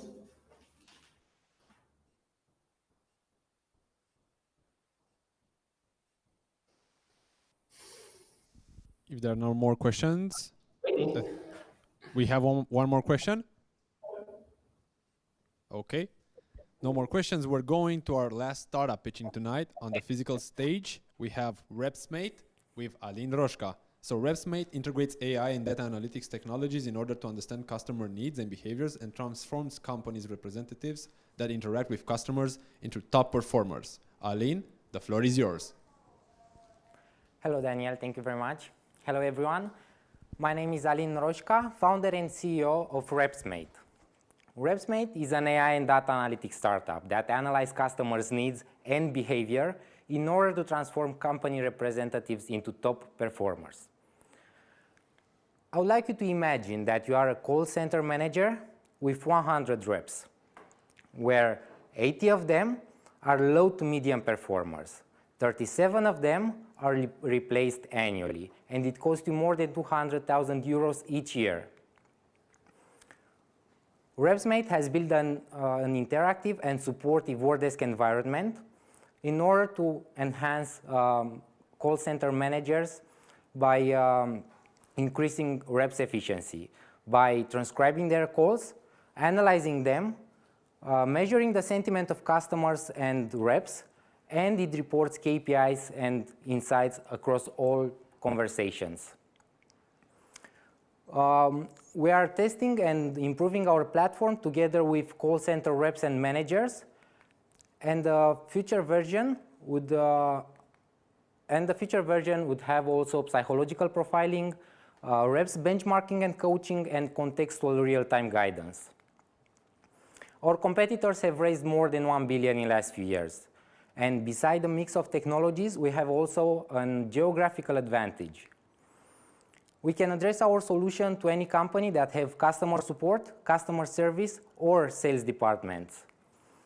Our business model is based on 3 types of subscriptions, calculated based on the number of calls per month. And in those 2 examples, you can see what would be how much a company would spend and what would be the expected ROI. In this financial projection, we assume that each call center has only 50 reps. We are improving together with 3 call centers and 1 VoIP provider that counts more than 1,000 reps and 1.8 million calls per month. RepsMate team have 4 founders and a board of 6 advisors that have complementary skills and expertise.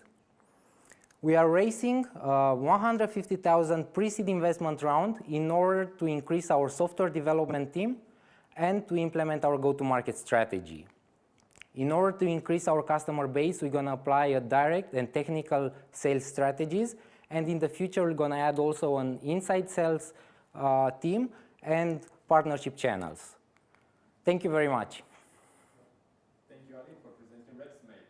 Now, we go to the member of our jury. Questions for Ali? Just a quick question. So you mentioned yourself that your competitors have raised $1 billion in recent years. And also, I think there's another sort of group of competitors, the legacy players in contact center software market. So the market is really competitive.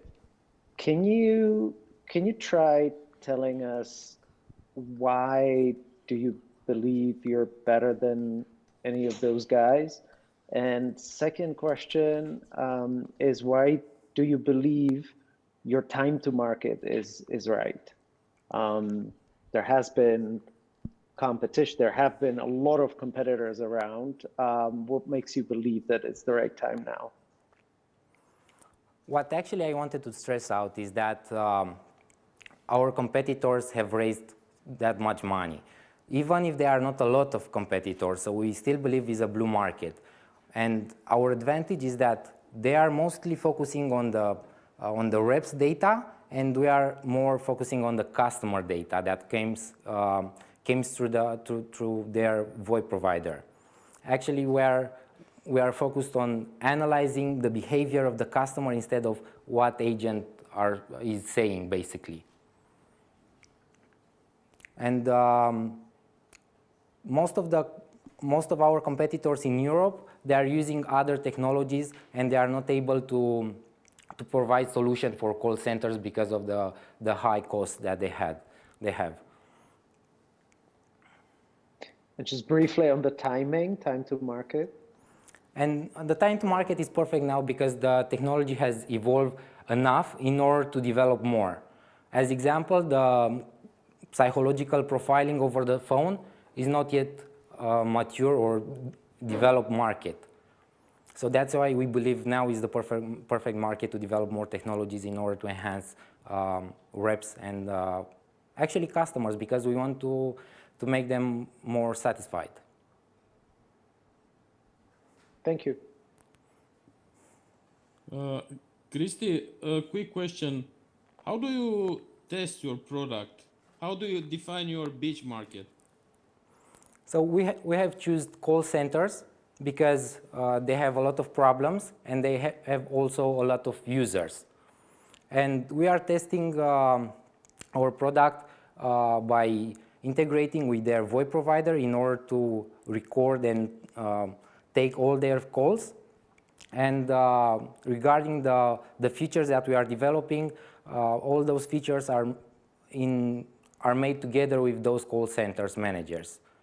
So we work together with them in order to make sure that our features are really good for them. Okay, but you have a geographical approach. I mean, you said earlier that this is one of your advantages. We have a geographical advantage, and what I wanted to mean by that is that because of the GDPR, most of our competitors didn't came in Europe, and we are working to a module in order to be able to use their data. Thank you. So if there are not more questions, we will go on now. So thank you so much, MetaBeta, Teleport, Neonic Ai, and RepsMate for your presentations, and best of luck with your products. Now we will go on. We will continue the demo day with a special guest, our keynote speaker, Michał Kramasz, head of Google for Startups Central Europe, that will have a presentation, and then we will have a Q&A at the end. So please ask your questions in the Facebook feed, and we will ask Michał Kramasz. So we are very interested to know, Michał, what is your opinion on the AI startup ecosystem? And we are very, very glad to have you here tonight. Hello, can you hear me? Yes, we can hear you. Okay, and can you see the presentation as well, or? At this point, I see you. Okay. Hopefully it will load in a second. So first of all, thank you for the invitation. It's a great pleasure to be here, and great congratulations to all the presenters of the demo day. There's been a lot of examples on the AI, and all the startups that were presenting mentioned AI.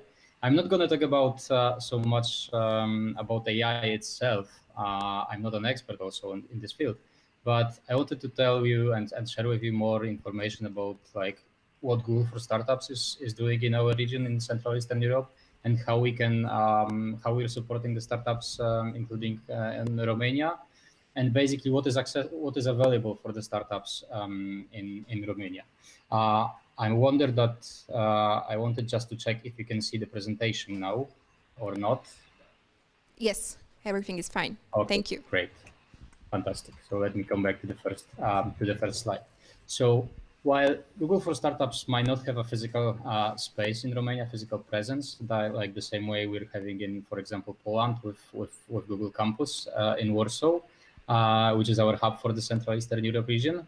We engage closely with Google's Romania office and partners like today's host, Techcelerator, to support development of the startup ecosystem in markets like Romania. So talking about the details, like Google's for Startup mission is to level the playing field for startup founders and communities, connecting them with best of Google. And this is particularly important in fast developing ecosystems like Central Eastern Europe, like in Romania. We have around 30,000 startups in the CE region, and Romania we have around 2,000 startups based on different sources. 2 unicorns like UiPath and IMAG, which are 2 out of 13 in the whole Central Eastern Europe, is a strong contributor to growth of startup ecosystem. And I think that tech talent present and all the presentations we also show today prove that Romania can be one of the strongest representatives of CE ecosystem, CE startup ecosystem, and hopefully we can see a lot more startups coming from the region that can actually show the big value of Romania tech talent and the big value of hopefully AI developed from here. So there are of course challenges like for example financing comparing to the Western Europe or US isn't as big as we would hope to have in CE, as we would hope to have in Romania. Although we've been just celebrating like 5 years of Google for Startups in our region, and we were doing some analysis based on the investment and based on the current development of the ecosystem. And actually, what we can see is that during the last 5 years, in general, Central Eastern Europe investment has grown 5 times to $1.8 billion, which actually puts CE as equal to the level of investment that is currently happening in Spain, which is part of Western Europe. We're not yet there comparing to Germany, to United Kingdom or to US, but the pace of growth is one of the fastest in the world, which shows that the tech talent and investors bonded together can help the region, help startups from our region go big and grow fast.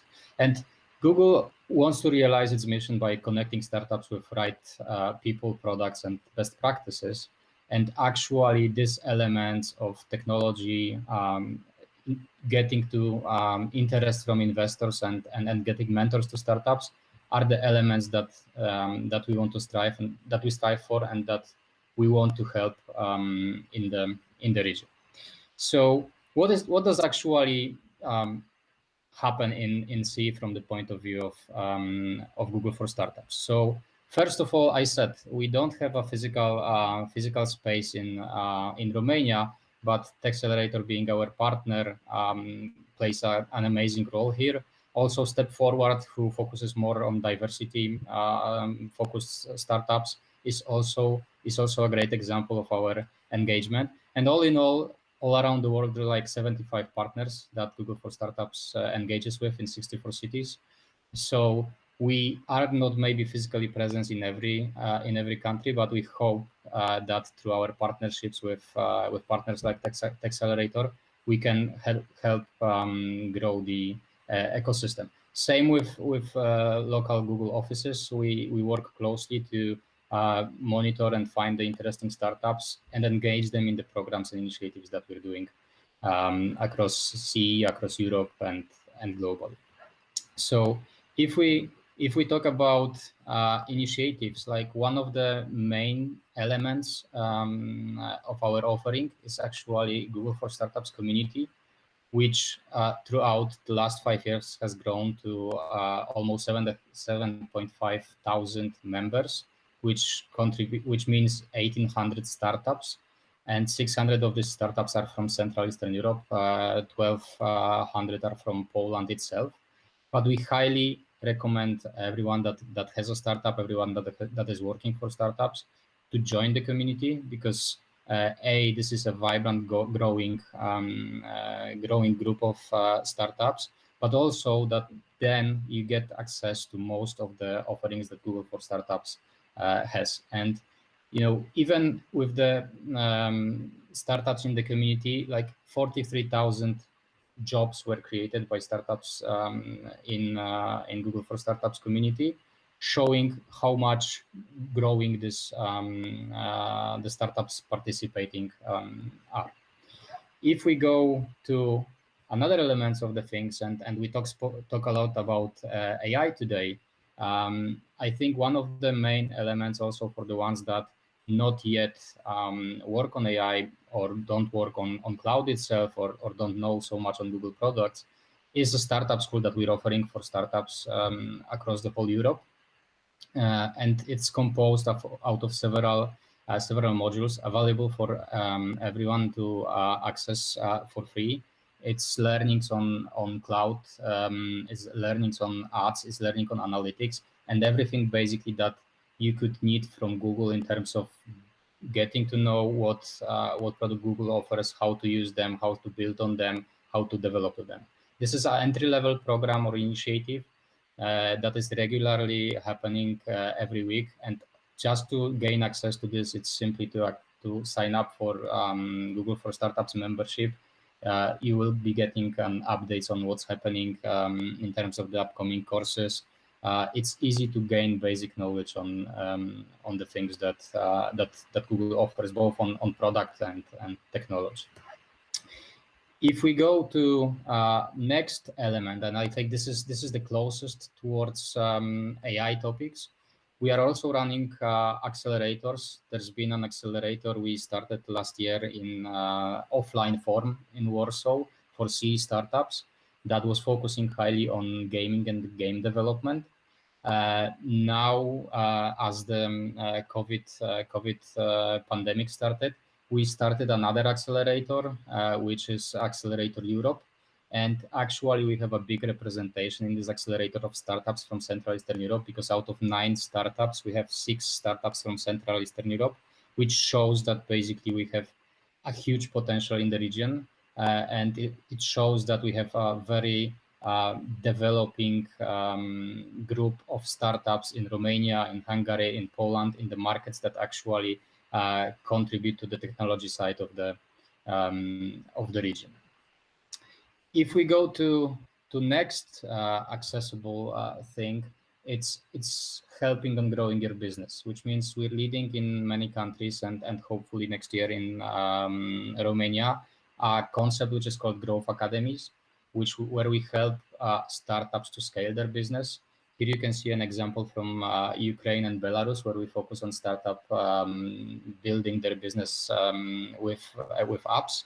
But basically, next year we hope also to have this offering for Romanian startup or probably joint program with Romania and Hungary, where basically startups not only get access to Google, but also access to mentors and industry experts to help boost the growth. Next element is actually helping to grow founders as leaders and helping to drive to create business models or pivot in the business model, pivot the business models, especially like in recent times of the pandemic.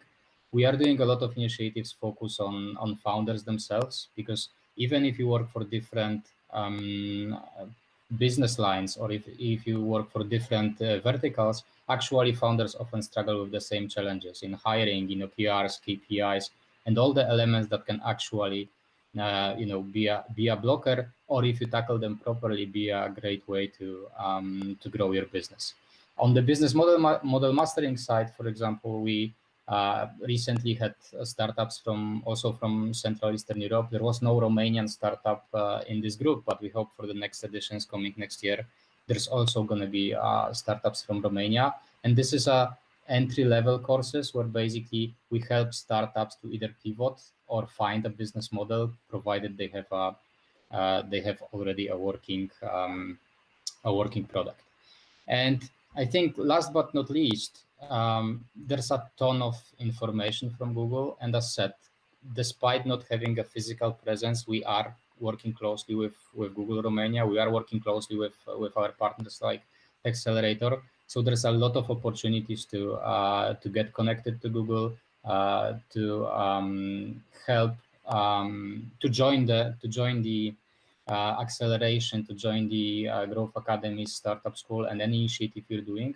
And basically, to do it, it's really worth to sign up for the community, create this community together with us, help us develop the CE ecosystem, and help us basically grow future unicorns from the region.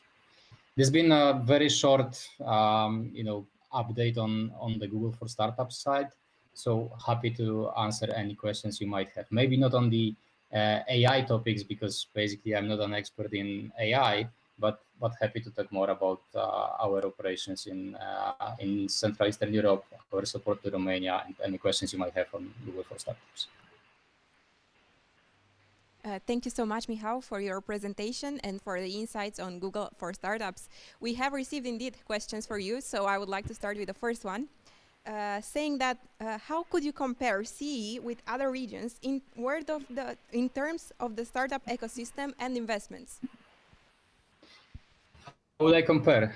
If I would compare in terms of investment, and I was saying during the presentation about this, we are not yet there if we compare to UK, Germany, or US, but we are growing very fast. Like if you observe the investment growth in terms of, for example, UK or Germany during the last 5 years, it's grown more or less double to, I don't remember exactly, but UK was something about $7.7 billion versus $1.8 billion in CE, but we grown five times, which means that the speed of growth in the ecosystem in terms of investment is very fast. If we talk about the startups itself and in general opportunities, I think that the main thing we have is actually the tech talent, and it's all the way across Central Eastern Europe. To talk about Romania, to talk about Poland, to talk about Hungary or even Ukraine. In terms of engineering talent, we have a great potential, and I think the elements we could have more, and I think it's developing now, but still not yet there, is more on the already thinking big from the very beginning. Many founders in other markets start with their startups already being set it up for global. We often tend to have more local approaches and then try to scale. It's not a bad approach, especially if you're in a big market like Romania or Poland, but it's also sometimes a blocker that we need to work on and from the very beginning have a mindset of let's think globally on the very early stage of creation of the company. Thank you, Michał. I think you covered this in your presentation. We have a question here that we know that Google is having its own accelerators in different regions. Could you give us more details about the program in Europe? I saw some details in your presentation. If you have any more details or any more insights, that would be helpful. Yeah, so as said, like the best way to get to know what we are doing is to sign up for the of Google for Startups. You simply can go to campus.co/Warsaw because this is our hub for the region. And first of all, learn more about the programs, but also sign up to the community. There are I would divide the programs into 3 elements. One is generally accessible programs like the startup school I was talking about. Everybody who works for a startup or who works with a startup can attend it. It's free of charge. Then there is the programs that we are doing more locally. And that's, for example, the Growth Academy concept, which we do country by country or vertical by vertical. And again, joining the community enables to get to know when the programs are happening. And probably last, the most demanding in terms of getting access to is the acceleration initiatives, because basically, as I was showing on the slides, we are picking around 10 to 12 startups. This accelerator that we kicked off in November, we had more than 200 startups volunteering.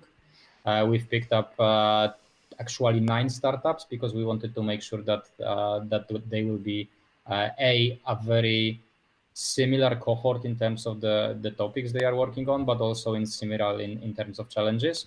But this is kind of a 360 degrees support, offering not only technology, but also and mostly mentoring elements, and also everything that is connected with business growth and business acceleration. So there are several initiatives that we're doing, from the purely online ones accessible to everybody through country focused programs to international C/Europe acceleration programs.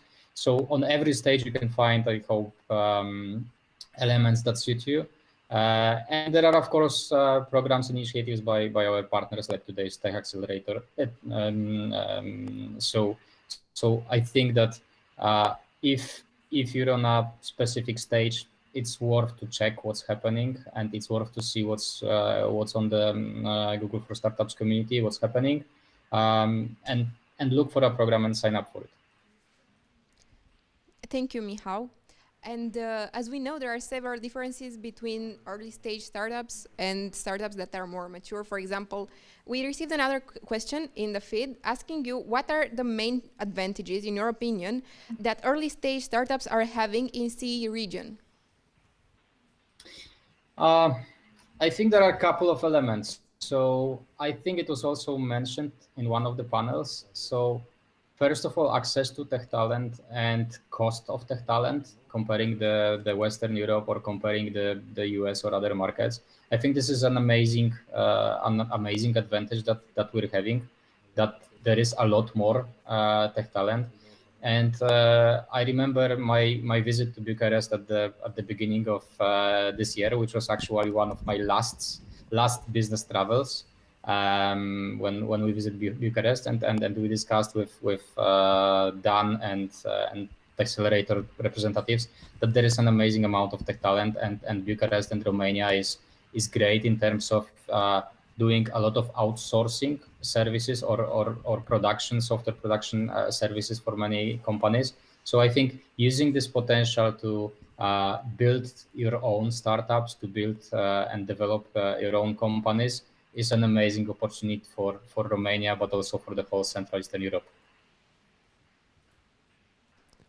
Thank you. Another question from the feed would be, how or what can you do to change the mindset of most CE founders who like to stay locally and expand to countries like Germany instead of going after bigger markets like America or China? You know, before before I joined Google for Startups, I used to work or co-created a seed team, which was startup development team. And I remember meeting with many founders, especially in Poland, where we saw kind of this threat of middle-sized market, which means you are in Poland, for example, on 40 million market. And from one point of view, okay, starting a company in the local market and going for the local market gives you relatively big group of customers, but in the same time, it skews your mindset towards a specific group of the customers. So what I would advise is export doesn't have to mean your closest markets, the nearest markets, especially if you're working on a software as a service or basically gaming or whatever it is, non-tangible products. It's worth to think big in terms of the potential markets. And one of the kind of analysis we were doing for startups when we worked with them directly was actually assessing the global potential of the products that they were creating. And obviously, and often the most obvious markets weren't the markets that they actually had the biggest potential. So, it's nice to say, okay, I'm going to build a business and start my export it to Germany. It's of course a wealthier market. It's a big market, but in the same time, it's highly competitive market. Versus many startups we work with, for example, there was an opportunity to go to Brazil, and with digital services and with nowadays, internet and everything that enables you to scale to other markets fast. It's not so often not obvious markets might be really the markets that can help you grow and scale. And one of the markets I'm seeing is very rarely perceived by startups from our region as the opportunity markets, but is a booming market, is the Southeastern Asia, which is basically bigger market than European Union in terms of people. It's of course not so wealthy, but it's also not so competitive. So I would encourage startups to really, if you have a product, and especially if it's a digital product, I would encourage you to do a lot of research on potential markets and don't focus on the obvious ones. Thank you. So we have received another question from the feed. So if someone wants to create a startup, which industry is underestimated? What do you think? Underestimated? Yes. I think that we still have a big underestimation of the game development industry in our region, which basically, we have around 900 game development studios in CE, yeah, and we have just a couple of the companies that actually became big, and we have only a few of them very much recognized and connected towards our region. I think this is a great opportunity that we can utilize. But also, as said, like software as a service, like we have a ton of great companies producing B2B software. The challenge with B2B business is often this way that the brands itself aren't so well recognized, because if you work in the B2C market and you create the next Uber, it's basically easy for everybody to know that Uber is American and basically, it's a recognized brand by consumers. But if you create a B2B business, it's not so often recognized on the wider population. So I think that working on the B2B side is also an element that if we have so many startups from the region on the B2B side, the recognition of the region isn't as big as actually the performance of the region for other companies.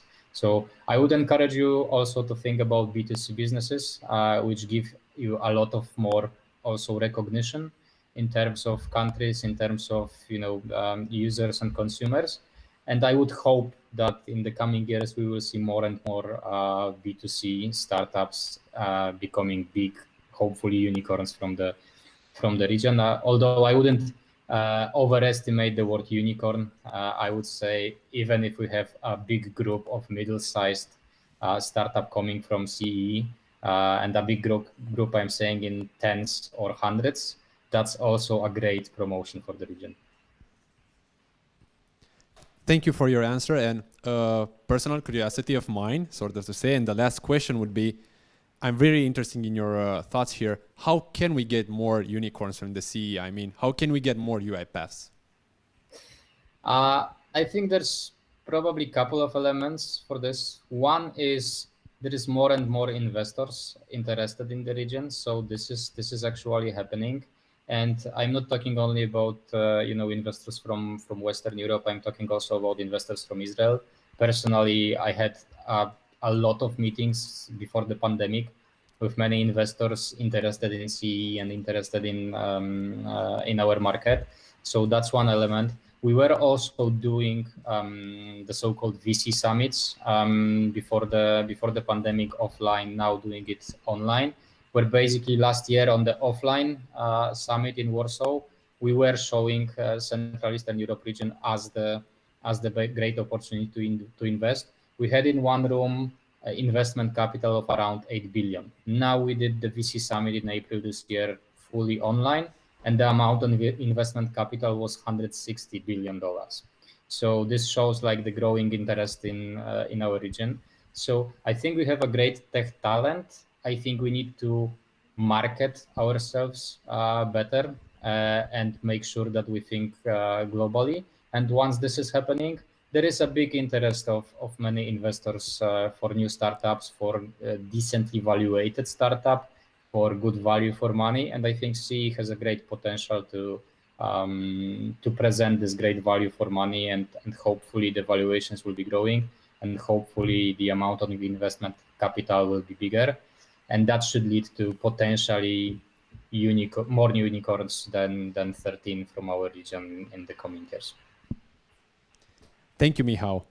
Thank you for your insights on the startup ecosystem in CE. Everybody, we just had Michał Kramasz, sorry for that, head of Google for Startups, Central Europe, who talked about the startups ecosystem in CE. And now we are very happy to end our special night with some awesome news and prizes. Dan Oros, head of marketing at Google and YouTube Romania, will tell us more about the great perks Google is offering to our local startups as soon as they get to the Techcelerator program. Please, Dan, you can go ahead. Thank you. So we are very happy to announce that all the startups are eligible for up to $100,000 in Google Cloud Platform and Firebase credits, which can be used for the next 12 months. On top of that, you have access to several credits for Google Maps, G Suite, Ads, Stripe, and Segment. And we do hope that you will overcome your business challenges easier and better with cloud computing services from us. So good luck, and thank you for applying.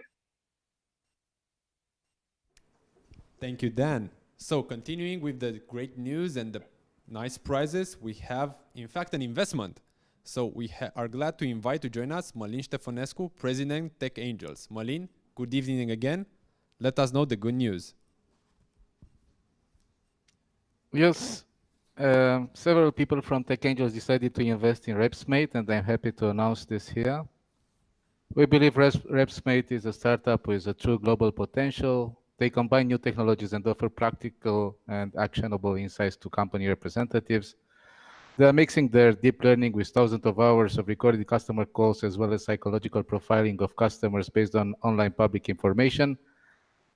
Thus, angels from Tech Angels were impressed by the founders and their determination and the fact they succeeded to bring in a board of excellent advisors.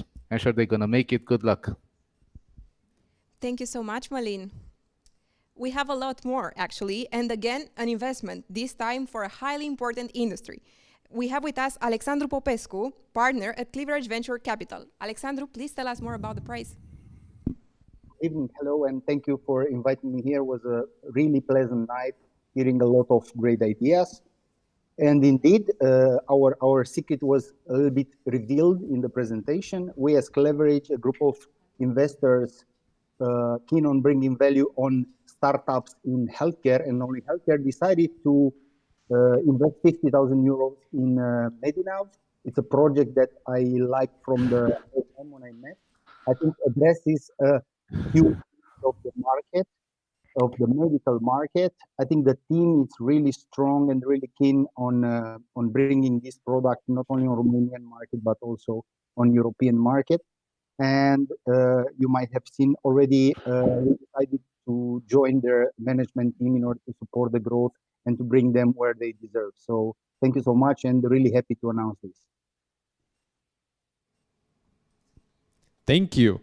Next, we have another partner that's gonna make a great announcement. So we invite to join us Ionuț Pătrăhău, co-founder of Seedblink, the first crowdfunding platform active in Romania. Hi, Ionuț. Give us the great news.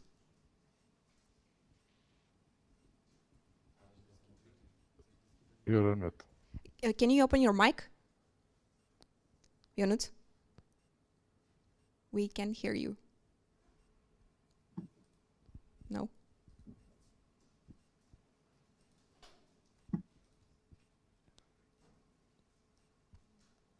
I think we can move on and come back to yes. Ionuț when we're fixing with the So problems. then we will go on to the jury prize, which recognizes the best speech, and Dan Oros will reveal to us which is the winner. Please, Dan, tell us. Thank you. So a good pitch has a few common elements, right? Like problem, solution, go-to-market, business model, and so on. And it's also clear to understand and catchy for the audience. And while you all had excellent presentation, the prize can go to only one pitch, which is Meta Beta, sorry. Congrats, Marius. Congratulations, Marius and Meta Beta, for the best speech of the night. Can we go back to Ionuț Pătrăhău, or are we moving forward? Ionuț, can you hear us?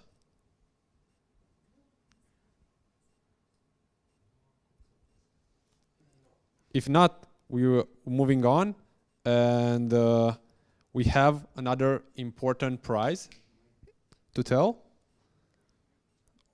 or we're waiting for Ionuț a bit. Let's see. We're waiting for Ionuț. Hopefully the internet connection is working. Come on, we're the most fastest, or among the fastest internet connection country in the world, so that should not be a problem. I hope you enjoyed Demo Day, because it was the event that marked the end of the Accelerator program that ended 2 months. We had many startups in the beginning. 8 of them were present with us today, and we heard their pitches. We were very excited about all their presentations. All of them were delivering great products, and we wish them the best of luck in their future endeavors. And we really hope to see them soon in the AI marketplace. Definitely 3 of them convinced me to test their programs and their products, so really good pitches. Let's try again with Ionuț. So do you hear me now? Yes, we can hear you. Great. All right. So my announcement originated a couple of weeks ago. We are not a VC, we are sort of a do-it-yourself funding company. And we want to say congratulations again to the mock-up team, to Florin Grozea, which had a very successful campaign. And I don't know, probably 90% of their success is attributable to them, because they knew how to do it, they knew how to communicate, they knew how to translate everything that they were doing in the language of investors, of crowd investors actually. So congratulations to everyone. They should get the money in 1.5 months, something like that. Congratulations. Congrats, mock-up. And last but not least, our final surprise for tonight will be revealed by Dan from Gapminder Venture Partners. I feel that we will close the night memorably. Hi. As I say always, good morning, because this is when it starts, when you guys getting investments, it's very good to have the experience of Techcelerator. It's very good to have an acceleration program experience. But you know what? When it ends and when some money come in, that's when it starts. Okay. So for us, it was historically very good to have cohort after cohort together with Techcelerator. And we actually are very happy that the ecosystem has evolved so far that we could make an entire cohort of projects that are enabled by machine learning and artificial intelligence, right? It's the first cohort we managed to have together. And it's absolutely rewarding to see after 2.5 years that we are able to reach this. We are a strong believer in this type of projects. Basically, they put businesses on steroids. We are also very happy that they gathered so many investments from so many type of investors, which says something about it. It's the ecosystem now understands way better how the startups are generally working, and even more, the value of the startups that are enabled by artificial intelligence. Now, in terms of what we liked in this cohort, we liked a lot, but we had to choose what we want to do. And we actually liked 2 companies which are very, very close one to another. One, we will announce today.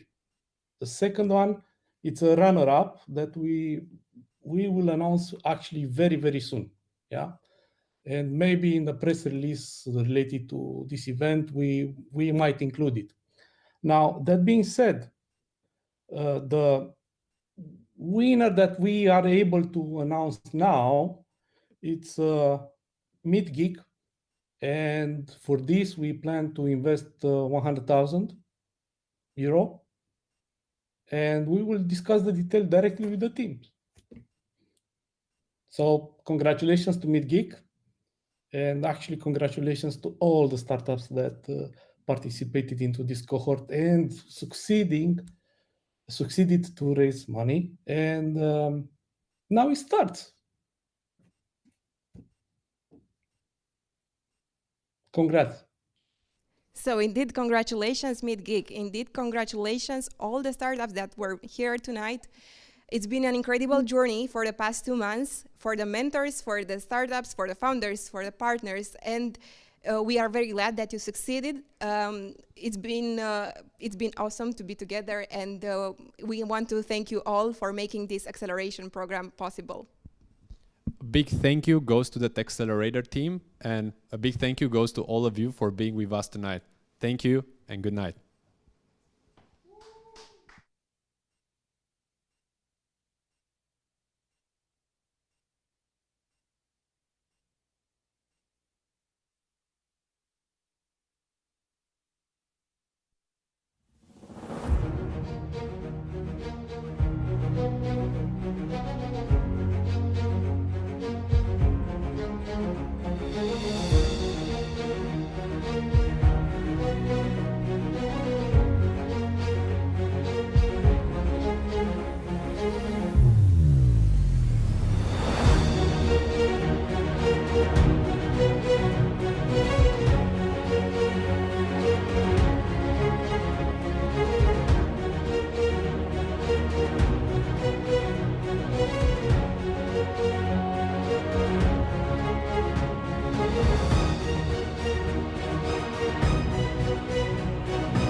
Accelerator is not accelerate your business.